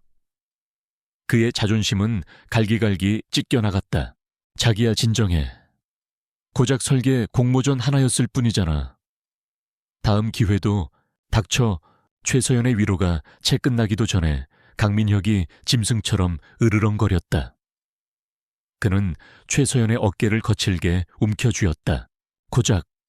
이게 고작으로 보여. 권지훈, 그 자식 앞에서 내가 어떤 수모를 당했는지 몰라. 전부 그 여자 한유라 때문이야. 감히 나를 배신하고 내 얼굴에 똥칠을 해. 그의 눈은 광기로 번뜩였다. 최서연은 순간적인 공포에 몸을 떨었다. 그녀가 알던 자신감 넘치고 여유롭던 강민혁은 없었다. 패배감에 사로잡혀 이성을 잃은 남자가 있을 뿐이었다. 최서연의 내면에도 어두운 균열이 생겨나고 있었다. 며칠 후 그녀는 한 영화계 인사가 주최하는 VVIP 파티에 참석했다. 의뢰그랬듯 모든 스포트라이트가 자신에게 쏟아질 것이라 예상했다. 하지만 사람들의 대화 주제는 그녀가 아니었다. 은성 아트센터 설계안 보셨어요. 정말 천재적이더군요. 건축가 한유라 씨 대단한 인물이던데요. 그러게 말이에요. 권지훈 회장이 그런 인재를 아내로 맞았으니 정말 복도 많지. 그냥 예쁜 트로피 와이프가 아니라 진짜 파트너를 얻은 거잖아요. 그에 비하면 대성건설의 강민혁은 이번 일로 체면 제대로 구겼죠. 최서연 씨도 속 좀 상하겠어요. 그들의 목소리는 최서연의 귀에 비수처럼 날아와 박혔다. 자신이 차지한 남자 강민혁이 어느새 권지훈의 발끝에도 미치지 못하는 이류로 전락해 있었다. 자신이 걷어찬 돌멩이를 주어 다이아몬드로 만든 한유라와 비교되며 자신은 졸지에 속 상한 여자가 되어버린 것이다. 그녀는 강민혁과 권지훈을 비교하기 시작했다. 강민혁은 그녀를 소유하고 과시하려 했다. 그의 사랑은 그녀의 아름다움과 명성을 자신의 것으로 만드는 행위였다. 하지만 권지훈은 달랐다. 언론에 비친 그의 모습은 한유라를 자신의 옆에 세워두는 것이 아니라 그녀가 자신의 능력으로 빛날 수 있는 무대를 만들어주는 것처럼 보였다. 패배한 강민혁은 분노에 차 이성을 잃었지만 승리한 권지훈은 그저 담담하게 아내의 재능을 신뢰하는 듯한 눈빛을 보였을 뿐이었다. 두 남자의 격은 하늘과 땅 차이였다. 강민혁의 집착은 날이 갈수록 심해졌다. 그는 사업을 돌보는 대신 어떻게 한유라를 무너뜨릴지에 대한 생각에만 사로잡혀 있었다. 최서연을 향한 달콤한 말들은 사라졌고 그의 신경질과 짜증을 받아주는 감정 쓰레기통이 된 기분이었다. 그녀는 자신이 꿈꾸던 화려한 재벌가의 안주인 자리가 실은 이렇게 위태롭고 공허한 것일지도 모른다는 두려움에 휩싸였다. 이대로 가다간 강민혁이 자신에게 실증을 느끼는 순간 한유라처럼 비참하게 버려질 수도 있었다. 그 공포가 최서연을 더욱 악독하게 만들었다. 그녀는 더 이상 강민혁의 분노를 진정시키려 하지 않았다. 오히려 그 불길에 기름을 부었다. 어느 날 밤 그녀는 복수심에 불타는 강민혁의 품에 안겨 속삭였다. 자기야, 우리가 한유라의 실력을 이길 수 없다면 그 실력이 진짜가 아니라고 만들면 어떨까? 그게 무슨 소리야? 생각해봐. 저렇게 대단한 디자인이 갑자기 하늘에서 뚝 떨어졌을 리가 없잖아. 분명 어딘가에서 본 아이디어를 훔친 걸 거야. 우리가 그걸 증명해내는 거지. 표절. 그 단어가 강민혁의 머릿속을 번개처럼 내리쳤다. 정당한 방법으로는 이길 수 없다. 그렇다면 가장 비열하고 치명적인 방법을 쓰는 수밖에. 맞아. 그랬어. 강민혁의 눈이 섬뜩하게 빛나기 시작했다. 그는 무언가를 기억해냈다. 한유라가 지금 회사로 옮기기 전에 작은 설계 사무소에서 일했었지. 그때 그 사무소가 우리 대성건설에 인수됐어. 그 애가 작업했던 모든 파일들이 아직 대성건설의 데이터베이스 서버 어딘가에 잠들어 있을 거야. 두 사람의 눈이 마주쳤다. 지독한 음모가 그들의 눈빛 속에서 형태를 갖추기 시작했다. 한유라의 과거 작업물 중에서 이번 아트센터 설계안과 아주 조금이라도 비슷한 구석이 있는 컨셉 스케치를 찾아낸다. 그리고 그것을 날짜를 조작하고 내용을 덧붙여 마치 완성된 설계안이었던 것처럼 위조한다. 마지막으로 돈에 굶주린 기자에게 이 결정적 증거를 흘려 한유라가 자신의 전 직장인 대성건설의 아이디어를 훔쳐 공모전에 당선된 파렴치한 도둑이라고 폭로하는 것. 이 계획이 성공한다면 한유라의 명예와 커리어는 회복 불가능한 타격을 입고 산산조각 날 터였다. 한편 유라와 지훈의 관계에는 미묘한 변화의 바람이 불고 있었다. 프로젝트 당선 며칠 후 권지훈이 그녀에게 저녁 식사를 제안했다. 은성 아트센터의 설계를 맡은 건축가와 클라이언트 대표로서 공식적인 축하 식사가 필요할 것 같군. 언제나처럼 사무적인 핑계였지만 그가 예약한 곳은 시끄러운 레스토랑이 아닌 조용한 한강이 내려다 보이는 프라이빗 다이닝 룸이었다. 단둘만의 식사였다. 어색한 침묵 속에서 식사가 시작되고 권지훈이 와인 잔을 들며 나지막이 말했다. 축하하오. 정말 훌륭했소. 그것은 그가 그녀에게 처음으로 건네는 아무런 조건이나 계산이 없는 순수한 칭찬이었다. 유라는 놀라움에 잠시 그를 바라보았다. 딱딱한 가면 뒤에 숨겨진 그의 진심이 언뜻 엿보인 순간이었다. 감사합니다. 회장님께서 제게 일할 수 있는 공간을 마련해 주지 않으셨다면 불가능했을 겁니다. 유라 역시 진심으로 감사함을 표했다. 두 사람 사이에는 더 이상 차가운 계약의 공기 대신 서로의 능력을 인정하는 전문가로서의 존중과 따뜻한 유대감이 조용히 자리 잡고 있었다. 같은 시각 강민혁은 대성건설의 깊숙한 데이터 아카이브실에 있었다. 그는 마침내 몇 년 전 먼지 쌓인 서버 속에서 유라의 옛날 프로젝트 폴더를 찾아내는데 성공했다. 그의 옆에는 업계에서 실력은 좋지만 돈 때문에 무슨 일이든 하는 것으로 알려진 그림자 같은 인상의 남자가 서 있었다. 강민혁이 모니터를 가리켰다. 화면에는 유라가 신입 시절 한국 전통 가옥을 모티브로 그렸던 몇 장의 풋풋한 컨셉 스케치들이 떠 있었다. 이걸 은성 아트센터의 원본 설계도처럼 보이도록 만들어. 날짜는 3년 전으로 조작하고 디테일을 더해서 누가 봐도 한유라가 이걸 훔쳤다고 믿을 수밖에 없도록. 완벽하게. 남자는 말없이 고개를 끄덕였다. 강민혁의 목소리는 지하실의 냉기처럼 차갑고 잔인했다. 이번 일이 끝나면 한유라가 다시는 연필조차 잡을 수 없게 만들어버릴 테다. 더욱 교활하고 거대한 함정이 아무것도 모르는 유라를 향해 서서히 조여오고 있었다. 거짓된 평화는 폭풍전야처럼 고요했다. 은성 아트센터 프로젝트는 한유라의 지휘 아래 순조롭게 진행되고 있었다. 그녀는 프로젝트의 총괄 디렉터로서 눈부신 리더십을 발휘했다. 그녀의 명확한 비전과 세심한 디렉팅에 한때 그녀를 의심했던 팀원들마저 완벽하게 동화되어 최고의 팀워크를 보여주고 있었다. 그녀는 건축가로서 가장 빛나는 나날들을 보내고 있었다. 권지훈과의 관계에도 작은 변화들이 생겨나고 있었다. 아침 식사 시간에 마주 앉아 나누는 대화는 더 이상 업무 보고가 아니었다. 프로젝트의 진행 상황을 묻는 그의 질문에는 클라이언트 대표로서의 딱딱함 대신 파트너로서의 관심이 묻어났다. 그녀 역시 그의 사업적인 통찰력에 감탄하며 자연스럽게 자신의 생각을 나누곤 했다. 얼음장 같던 펜트하우스의 공기는 두 사람이 함께 만들어가는 보이지 않는 신뢰 속에서 아주 조금씩 데워지고 있었다. 그 평온은 한 줄의 인터넷 기사로 산산조각 났다. 그날 오전 유라가 중요한 클라이언트 미팅을 마치고 사무실로 복귀했을 때 사무실은 마치 폭격을 맞은 듯한 혼란에 휩싸여 있었다.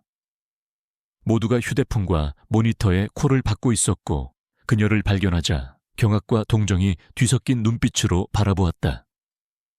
박 팀장이 사색이 된 얼굴로 그녀에게 달려왔다. 한 실장님 이것 좀... 그가 내민 태블릿 화면에는 대한민국 모든 포털 사이트의 메인을 장식하고 있는 충격적인 제목의 기사가 떠 있었다. 단독 보도, 은성 아트센터의 스타 건축가 한유라 알고 보니 희대의 사기꾼, 전 직장, 대성건설, 설계한 표절, 증거, 단독 입수. 기사를 클릭하자 악의적으로 편집된 내용이 펼쳐졌다. 유라가 과거 대성건설의 자회사에서 작업했던 스케치와 이번 아트센터의 설계안을 나란히 비교하며 교묘하게 비슷한 부분들을 부각시켜 놓았다. 날짜가 3년 전으로 조작된 원본 설계도라며 위조된 파일들이 첨부되어 있었고 대성건설 내부 고발자의 익명 인터뷰까지 실려 있었다. 한유라 씨는 당시에도 야망이 대단했습니다. 그녀는 이 디자인이 대단한 프로젝트에 쓰일 기회를 엿보고 있었죠. 결국 그녀는 이 설계안을 훔쳐 퇴사했고 이것을 이용해 권지훈 회장에게 의도적으로 접근한 것으로 보입니다. 기사의 논조는 명백했다. 불쌍한 신데렐라인 줄 알았던 그녀가 실은 남의 아이디어를 훔쳐 재벌을 유혹한 교활한 꽃뱀이라는 것이었다. 댓글창은 순식간에 그녀를 향한 저주와 비난으로 불타올랐다. 어떻게 된 거야? 이건 말도 안 돼. 유라의 손에서 태블릿이 떨어졌다. 온몸의 피가 차갑게 식는 것 같았다. 그때 신 대표의 비서가 다가와 굳은 얼굴로 말했다. 한 실장님 대표님께서 찾으십니다. 대표실의 공기는 무겁게 가라앉아 있었다. 신 대표의 책상 위에는 방금 팩스로 도착한 듯한 법률 서류 한 뭉치가 놓여 있었다. 대성건설에서 공식적으로 소송을 제기했네. 신 대표가 침통한 목소리로 말했다. 우리 회사에는 지적재산권 침해로 그리고 한 실장 개인에게는 수천억 원에 달하는 손해배상 청구 소송을 걸었어.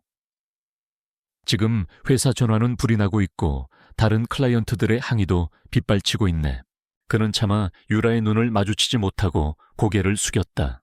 한 실장, 회사를 위해서 어쩔 수 없네. 조사 결과가 나올 때까지 오늘부로 모든 직무에서 정직 처분하겠네. 미안하네. 얼마 전까지만 해도 그녀를 회사의 보물이라 칭송하던 사람이었다. 하지만 거대한 현실의 압력 앞에서 그는 그녀의 손을 놓을 수밖에 없었다. 유라는 아무 말도 할 수 없었다. 그를 원망할 수도 없었다. 이것이 강민혁이 원하는 그림이라는 것을 알기에 더욱 비참했다. 자신의 자리로 돌아와 짐을 챙기는 동안 등 뒤로 동료들의 수군거림이 들려왔다. 존경과 감탄의 눈빛은 사라지고 의심과 경멸, 그리고 역시 그럴 줄 알았다는 냉소적인 시선만이 남았다. 그녀를 믿어주는 사람은 아무도 없었다. 그녀는 다시 한번 완벽하게 고립되었다. 회사를 나서는 길은 가시밭길이었다. 어디서 소식을 들었는지 건물 입구는 수십 명의 기자들로 아수라장이 되어 있었다. 유라가 모습을 드러내자 카메라 플래시가 미친 듯이 터져 나왔다. 한유라 씨 표절 혐의 인정하십니까? 대성건설의 주장에 대해 한 말씀 해주시죠. 권지훈 회장은 이 사실을 알고 결혼한 겁니까? 마이크와 카메라가 그녀의 얼굴 바로 앞까지 밀려 들어왔다. 유라는 쏟아지는 질문의 홍수 속에서 입을 굳게 다문 채 경호원들의 도움을 받아 간신히 채 올라탔다. 차문이 닫히고 세상과 격리되자 그제야 그녀는 참았던 숨을 몰아쉬었다. 하지만 눈물은 나오지 않았다. 슬픔보다 더 큰 활활 타오르는 분노가 그녀의 온몸을 지배하고 있었다.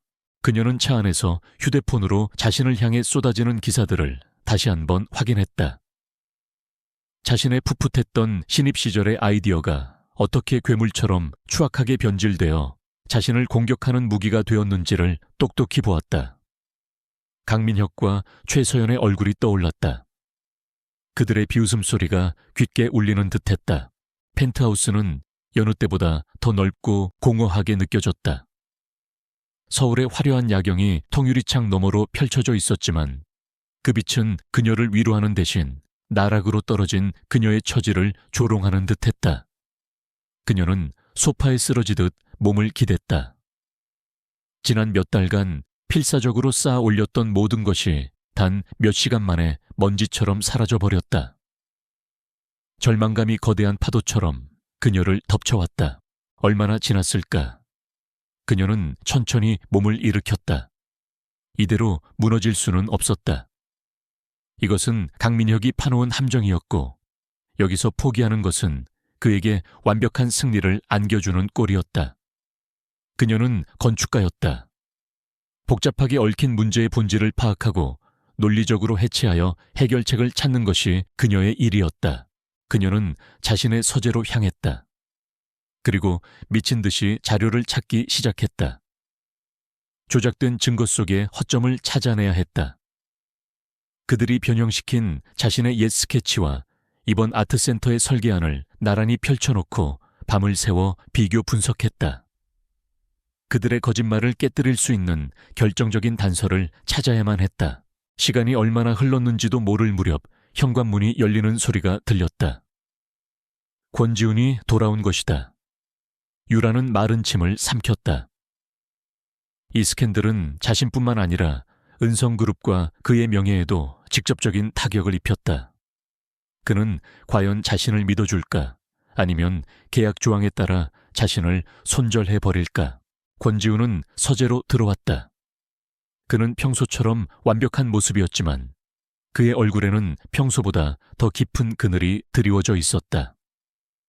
그는 책상 위에 어지럽게 널린 서류들과 창백하지만 결연한 눈빛으로 자신을 바라보는 유라를 번갈아 보았다. 기사는 봤소. 그의 낮고 차분한 목소리가 정적을 깨뜨렸다. 그 한마디에 담긴 의미를 알 수 없어 유라의 심장이 세차게 뛰었다. 그녀는 자리에서 일어났다. 그리고 조금의 흔들림도 없는 목소리로 그의 눈을 똑바로 바라보며 말했다. 저는 하지 않았습니다. 표절이 아닙니다. 처음부터 끝까지 전부 그들이 만들어낸 거짓말입니다. 권지훈은 아무 말 없이 그녀를 응시했다. 그의 깊은 눈동자가 그녀의 내면을 꿰뚫어 보는 듯했다. 영원처럼 느껴지는 침묵의 시간. 유라는 자신의 운명이 그의 다음 한마디에 달려있음을 직감했다. 그는 천천히 유에게 다가왔다. 그리고 그녀의 책상 위에 놓인 조작된 증거와 그녀의 진짜 설계안을 잠시 내려다보았다. 그리고는 아주 나지막하지만 단호한 목소리로 말했다. 알고 있어. 유라의 눈이 커졌다. 당신이 어떤 사람인지 내가 모를 것 같았어. 그는 자신의 휴대폰을 꺼내 들었다. 그리고 비서실장에게 전화를 걸었다. 그의 목소리에는 이제 차가운 분노와 강철 같은 의지가 실려 있었다. 김 비서, 지금 즉시 은성그룹 법무팀과 최고의 로펌 변호인단으로 특별 대응팀을 꾸리도록. 그리고 대성건설을 상대로 허위사실 유포에 의한 명예훼손과 은성그룹의 업무를 방해한 혐의로 맞고소 준비해. 이건 전쟁이야. 그 순간 유라는 알 수 있었다. 그녀는 더 이상 혼자가 아니었다. 세상 모두가 그녀에게 등을 돌렸지만 그녀의 가장 가까운 곳에 가장 강력한 아군이 서 있었다. 권지훈의 선전포고는 빈말이 아니었다. 그날 밤 고요하던 펜트하우스는 대한민국 최고의 두뇌들이 모인 첨단 기술의 워룸으로 변모했다. 은성그룹 법무팀의 에이스 변호사들, 화이트 해커로 구성된 사이버 보안팀, 그리고 날카로운 회계 분석가들까지 권지훈의 부름에 한밤중임에도 불구하고 전원 소집되었다. 지금부터 우리는 두 개의 전선에서 동시에 작전을 개시한다. 거대한 스마트 스크린 앞에 선 권지훈의 목소리는 얼음처럼 차가웠지만 그 안에는 활화산 같은 분노가 담겨 있었다. 첫째 방어전. 사이버팀은 대성건설이 언론에 배포한 위조된 증거의 디지털 지문을 역추적한다. 파일이 생성되고 수정되고 유포된 모든 경로를 파악해 강민혁이 고용한 조작자를 찾아내고 그 배후 관계를 낱낱이 밝혀내 한유라 실장의 무고를 입증할 결정적 증거를 확보하는 것이 최우선 목표다. 둘째, 총력전. 법무팀과 분석팀은 지금부터 대성건설과 관련된 모든 프로젝트의 데이터를 재검토한다. 그가 스크린에 수십 개의 프로젝트 리스트를 띄웠다. 강민혁은 절대 가만히 있다가 이런 무모한 짓을 저지를 놈이 아니야. 분명 더 큰 무언가를 덮기 위한 연막일 가능성이 높다. 입찰 과정의 비리, 자재 납품 계약, 하청업체와의 자금 흐름까지 먼지 한 톨까지 샅샅이 뒤져 그들의 아킬레스건을 찾아내. 그리고 그는 회의실 한쪽에 조용히 앉아있는 유라를 향해 시선을 돌렸다. 이 작전의 핵심 키는 한유라 실장이 쥐고 있다. 모든 전문가들의 시선이 유라에게로 쏠렸다. 그녀는 더 이상 보호받아야 할 피해자가 아니었다. 이 전쟁의 승패를 가를 중요한 플레이어였다. 유라는 자리에서 일어나 스크린 앞으로 걸어 나갔다. 그녀는 대성건설이 과거에 시공했던 대형 건축물의 설계 도면과 자재 명세서를 화면에 띄웠다. 대성건설의 시공 방식에는 고질적인 패턴이 있습니다. 특히 강민혁 상무가 프로젝트를 맡은 이후부터 설계상으로는 최고급 자재를 사용한다고 명시되어 있지만 실제 구조 계산 값은 그보다 한 단계 낮은 등급의 자재를 사용했을 때와 아슬아슬하게 일치하는 경우가 많았습니다. 그녀의 손가락이 복잡한 설계 도면의 한 부분을 가리켰다. 이 부분을 보시죠. 이 철골 구조물에 A급 강판을 썼다고 되어 있지만 주변부의 하중 분산 설계를 보면 마치 B급 강판의 내구성에 맞춰진 것처럼 아슬아슬하게 설계되어 있습니다. 회계 장부상으로는 A급 강판을 구매한 것처럼 꾸미고 실제로는 값싼 B급 자재를 사용해 차액을 횡령했을 가능성이 매우 높습니다. 건축가의 날카로운 눈만이 발견할 수 있는 치명적인 허점이었다. 회계 분석가와 변호사들의 눈이 빛나기 시작했다. 유라가 던져준 작은 실마리는 거대한 비리의 성으로 들어가는 비밀의 문이었다. 그날 이후 그들은 밤낮 없이 함께했다. 거대한 펜트하우스는 치열한 정보전의 최전선 기지가 되었다. 수많은 밤을 함께 싸우며 유라와 지훈의 관계는 계약서의 잉크가 완전히 증발해버린 것처럼 새로운 국면으로 접어들고 있었다. 그는 더 이상 차가운 고용주가 아니었고 그녀는 연약한 피고용인이 아니었다. 그들은 서로의 등을 맡기는 전우이자 서로의 가장 깊은 능력을 알아보고 신뢰하는 파트너였다. 권지훈은 새벽까지 모니터 앞에서 씨름하는 그녀의 어깨에 조용히 담요를 덮어주었고 그녀는 복잡한 데이터 속에서 길을 잃은 분석팀에게 핵심을 꿰뚫는 통찰력을 제공했다. 그들의 계약 결혼은 역설적이게도 가장 치열한 위기의 순간 속에서 가장 진실된 모습으로 변해가고 있었다. 어느 새벽 모두가 잠시 눈을 붙이러 간 사이 워룸에는 두 사람만이 남아있었다. 짙은 커피 향이 공간을 채우고 있었다. 유라가 지친 목소리로 조용히 물었다. 왜 이렇게까지 하시는 건가요? 이건 회장님의 명예까지 걸어야 하는 위험한 싸움입니다. 저 하나를 그냥 계약에 따라 내치실 수도 있었을 텐데요. 권지훈은 스크린에서 눈을 떼고 깊은 시선으로 그녀를 바라보았다.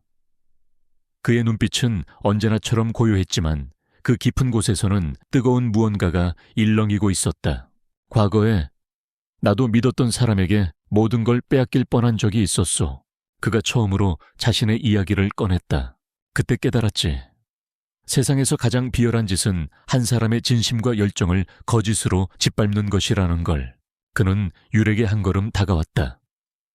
두 사람 사이의 거리가 아슬아슬하게 좁혀졌다. 처음부터 당신의 결백을 의심한 적 없었소. 내가 본 한유라는 자신의 신념을 위해 타협하지 않는 사람이니까.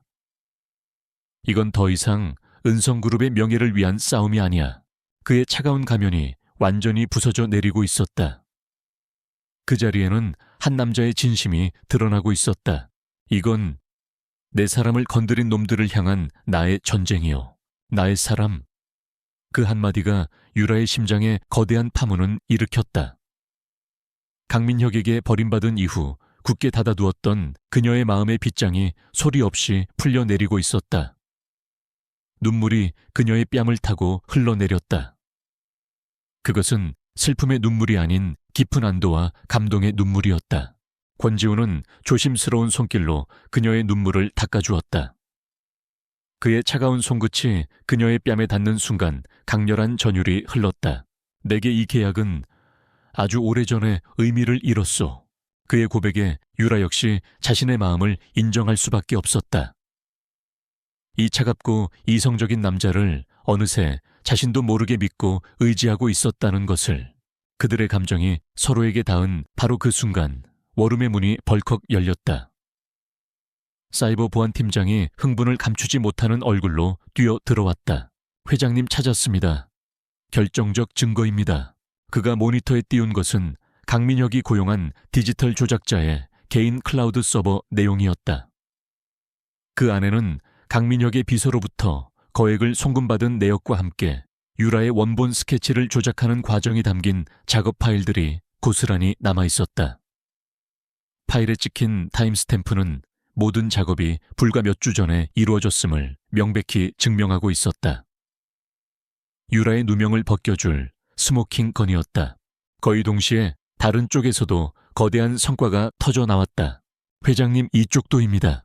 회계 분석팀이 찾아낸 것은 강민혁이 지난 몇 년간 수십 개의 대형 프로젝트에서 저지른 천문학적인 규모의 자재 빼돌리기와 비자금 조성에 대한 완벽한 증거였다.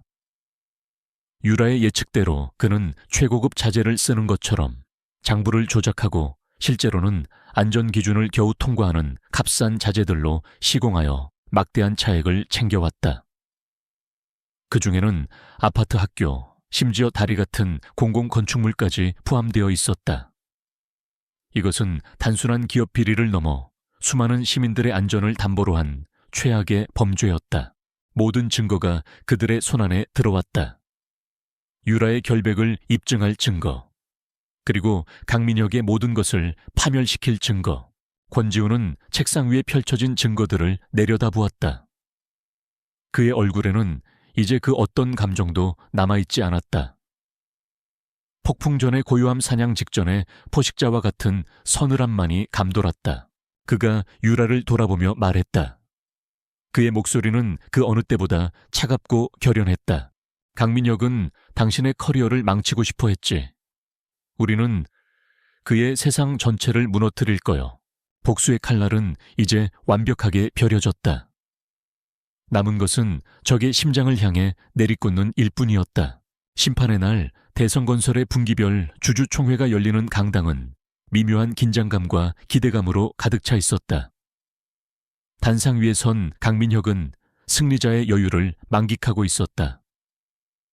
그가 터뜨린 표절 소송은 완벽하게 성공하여 은성 아트센터 프로젝트를 지연시키고 한유라를 사회적으로 매장시키는 데 성공했다. 그는 이 기세를 몰아 그룹 내에서 자신의 입지를 확고히 다질 생각이었다. 그의 아버지인 강 회장 역시 아들의 공격적인 경영 방식에 만족스러운 미소를 짓고 있었다. 객석 맨 앞줄에는 최서연이 앉아 있었다. 그녀는 마치 자신이 이 기업의 미래 안주인이라도 된 것처럼 우아하고 오만한 미소를 짓고 있었다. 그럼 다음 안건으로 강 회장이 의사봉을 들려던 바로 그 순간이었다.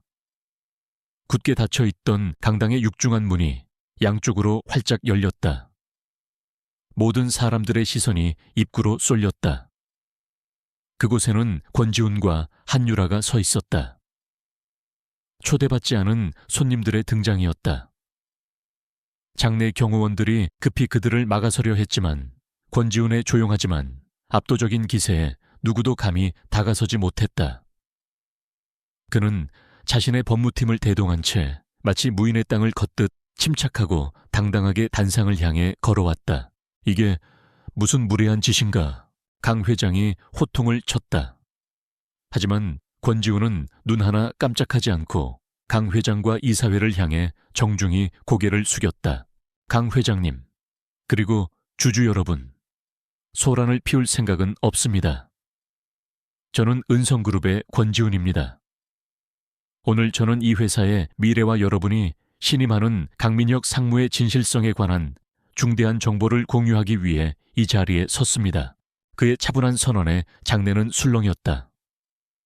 강민혁의 얼굴에서 미소가 사라지고 불길한 예감이 엄습했다. 권지훈의 법무팀이 노트북을 강당의 대형 프로젝터에 연결했다. 스크린에 가장 먼저 떠오른 것은 한유라 건축가 표절 의혹에 대한 진실규명 보고서라는 제목의 파일이었다. 첫 번째 폭탄이 터졌다. 스크린에는 사이버팀이 확보한 결정적인 증거들이 차례대로 펼쳐졌다. 디지털 조작자가 모든 범행을 자백하는 영상, 강민혁의 유령 회사로부터 거액을 송금받은 은행 기록, 그리고 위조된 파일에서 발견된 조작 날짜와 시간을 증명하는 디지털 포렌식 분석 결과까지. 권지훈은 마치 유능한 검사처럼 냉정하고 논리적인 어조로 표절 스캔들이 얼마나 치밀하게 계획된 사기극이었는지를 조목조목 증명해 보였다. 이에 따라 저희 은성그룹은 대성건설을 상대로 수천억 원대의 명예훼손 및 업무방해에 대한 손해배상 청구 소송을 제기하는 바입니다.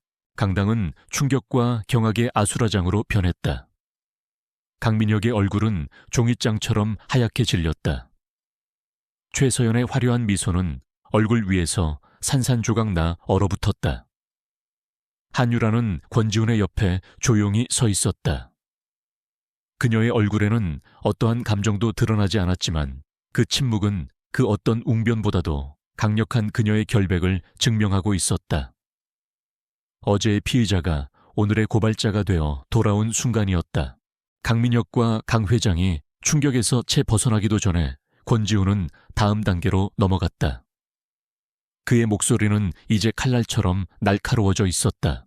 하지만 한 무고한 건축가를 파멸시키려 했던 이 치졸한 음모는 단순히 개인적인 복수심 때문이 아니었습니다. 그것은 더 크고 더 끔찍한 진실을 덮기 위한 필사적인 연막이었습니다. 바로 이것 말입니다. 스크린의 화면이 바뀌었다. 화면에 떠오른 것은 대성건설 자재 비리 및 공공안전 위협에 관한 보고서였다. 조작된 송장과 실제 자재의 성분 분석표 값싼 불량 자재가 사용된 아파트와 학교 다리의 리스트가 끝도 없이 펼쳐졌다. 강민혁이 빼돌린 비자금이 흘러들어간 해외 계좌 내역까지. 이것은 단순한 스캔들이 아니었다. 회사를 파산시키고 경영진 전체를 감옥으로 보낼 수 있는 최악의 범죄였다. 주주들의 얼굴은 공포로 일그러졌다. 강 회장은 믿을 수 없다는 눈으로 아들을 바라보았다. 아들이 자신의 평생이 담긴 회사를 거대한 시한폭탄으로 만들어버렸다는 사실을 이제야 깨달은 것이다. 아니야, 거짓말이야. 궁지에 몰린 강민혁은 마침내 이성을 잃고 발악하기 시작했다. 그는 단상 위에서 미친 사람처럼 소리쳤다. 네가 날 함정에 빠뜨린 거야.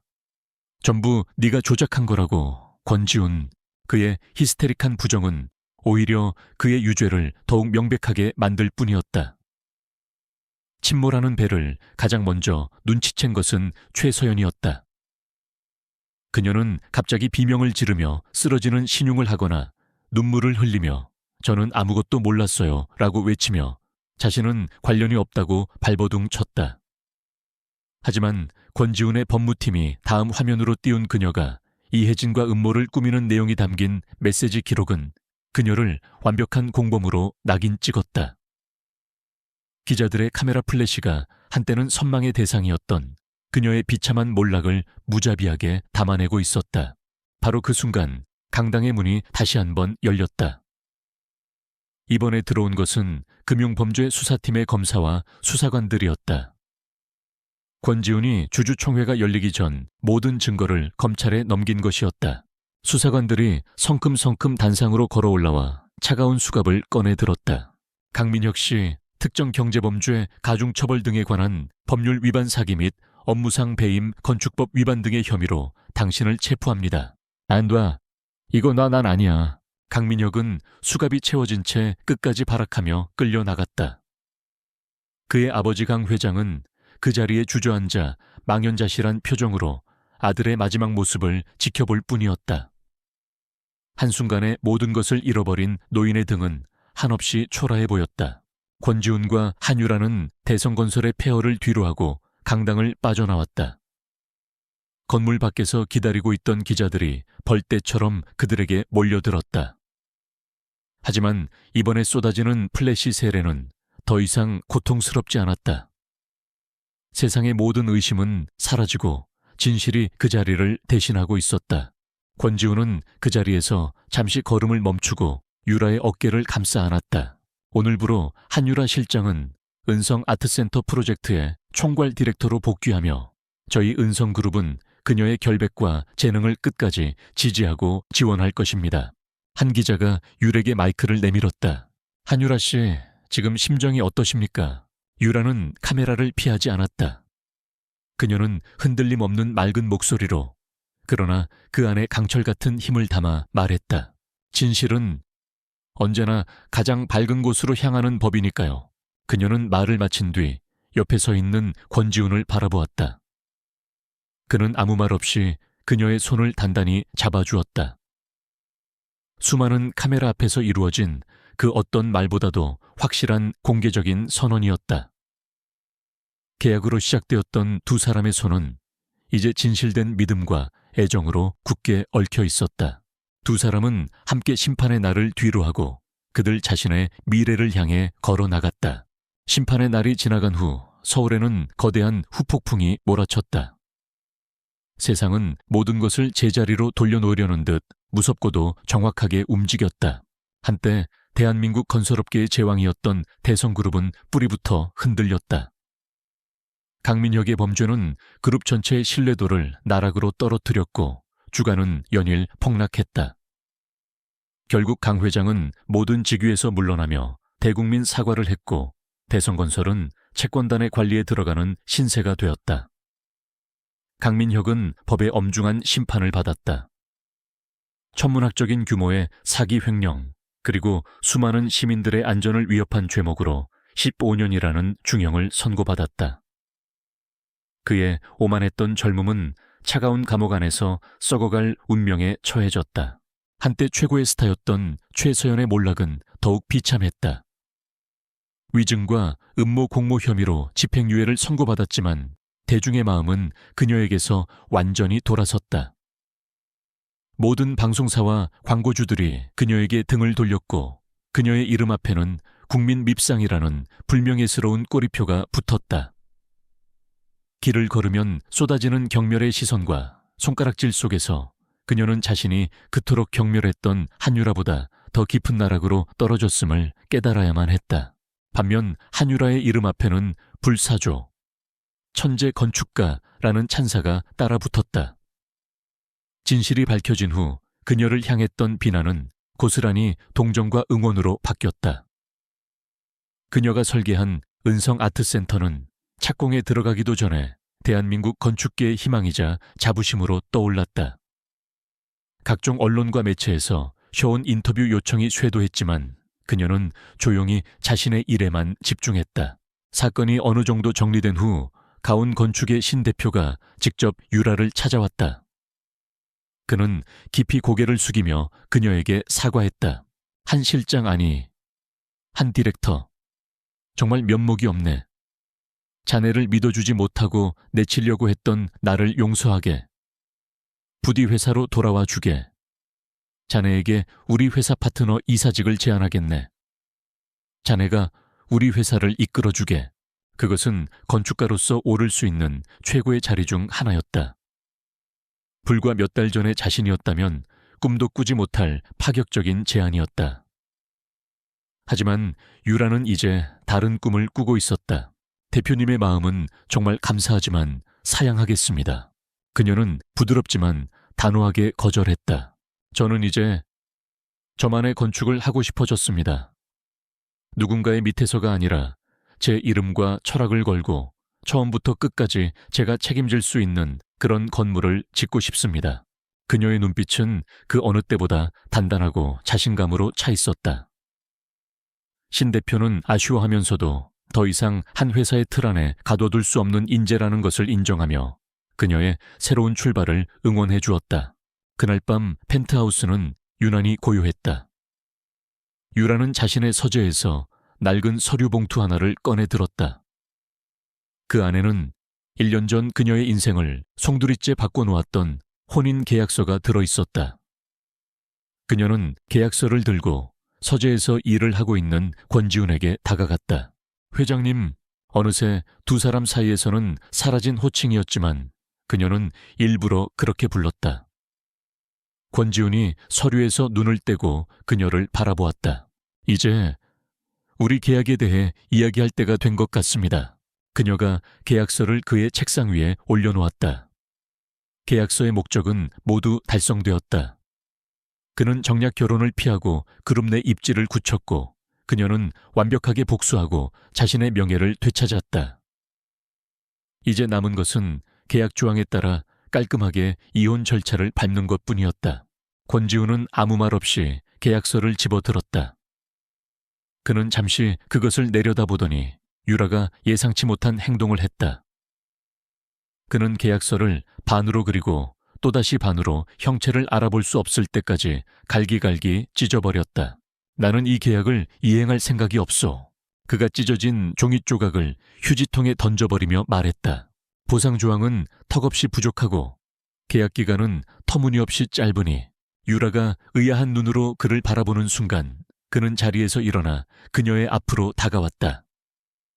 그리고 대한민국에서 가장 냉정하고 이성적인 남자라고 알려진 권지훈이 그녀의 앞에서 천천히 한쪽 무릎을 꿇었다. 그의 손에는 처음 그가 건넸던 실용적인 백금 반지가 아닌 밤하늘의 별처럼 영롱하게 빛나는 다이아몬드 반지가 들려 있었다. 세상과 싸워 이긴 위대한 건축가, 내가 아는 가장 강인한 여자, 그리고 내게 다시 감정이란 것을 가르쳐준 단 한 사람 한유라 씨. 그의 목소리는 미세하게 떨리고 있었다. 그가 처음으로 드러내는 깊은 감정의 동요였다. 이 우스꽝스러운 계약서는 전부 파기하고 나와 새로운 계약을 맺어주겠소. 상호 이익이 아닌 상호 사랑을 기반으로 한 영구적인 계약을. 이번에는 정말로 나와 결혼해 주겠습니까? 유라의 눈에서 뜨거운 눈물이 뺨을 타고 흘러내렸다. 그녀는 울면서 동시에 세상에서 가장 행복하게 웃으며 고개를 끄덕였다. 대답할 필요도 없었다. 권지훈은 그녀의 왼손 약지에 반지를 끼워주며 그녀를 일으켜 품에 안았다. 계약으로 시작된 그들의 관계는 그렇게 세상에서 가장 진실된 사랑으로 다시 태어났다. 그리고 2년의 시간이 흘렀다. 서울의 심장부에 마침내 은성 아트센터가 장엄한 모습을 드러냈다. 유려한 곡선과 빛으로 이루어진 건물은 그 자체로 하나의 거대한 예술 작품이 되어 서울의 스카이라인을 새롭게 정의하고 있었다. 성대하게 열린 개관식. 스포트라이트의 중심에 선 한유라는 이제 대한민국을 대표하는 건축가로서 당당하게 연설을 하고 있었다. 그녀의 등 뒤로 객석에 앉은 권지훈이 세상에서 가장 따뜻하고 자랑스러운 눈빛으로 아내를 바라보고 있었다. 유라는 자신의 건축 스튜디오 유림 유울린을 성공적으로 이끌고 있었다. 너그러운 숲이라는 뜻의 이름처럼 그녀의 스튜디오는 인간과 자연의 관계를 중시하는 따뜻한 건축으로 세상의 주목을 받고 있었다. 개관식이 끝나고 두 사람은 아무도 없는 아트센터의 가장 높은 곳, 서울의 야경이 한눈에 내려다 보이는 테라스에 나란히 섰다. 이 건물은 그들의 가장 치열했던 전쟁터이자 가장 위대한 승리의 기념비였다. 무슨 생각해? 권지훈이 그녀의 어깨를 감싸 안으며 부드럽게 물었다. 유라는 그의 어깨에 머리를 기댄 채 반짝이는 도시를 내려다보며 대답했다. 건축은 단순히 콘크리트와 강철을 쌓는 게 아니라는 생각. 관계를 짓고 미래를 만드는 일이라는 생각. 꼭 우리처럼요. 그녀가 고개를 들어 그를 바라보았다. 그의 입에는 오직 그녀에게만 허락된 따뜻하고 진실된 미소가 걸려 있었다. 그는 아무 말 없이 그녀의 입술에 입을 맞췄다. 한때 잿더미 속에서 절망했던 여자는 가장 눈부신 불꽃으로 다시 태어났다. 차가운 계약으로 시작되었던 인연은 세상에서 가장 따뜻하고 견고한 사랑의 건물이 되었다. 그들이 함께 지어 올린 미래는 눈앞에 펼쳐진 서울의 야경처럼 영원히 빛날 것이었다.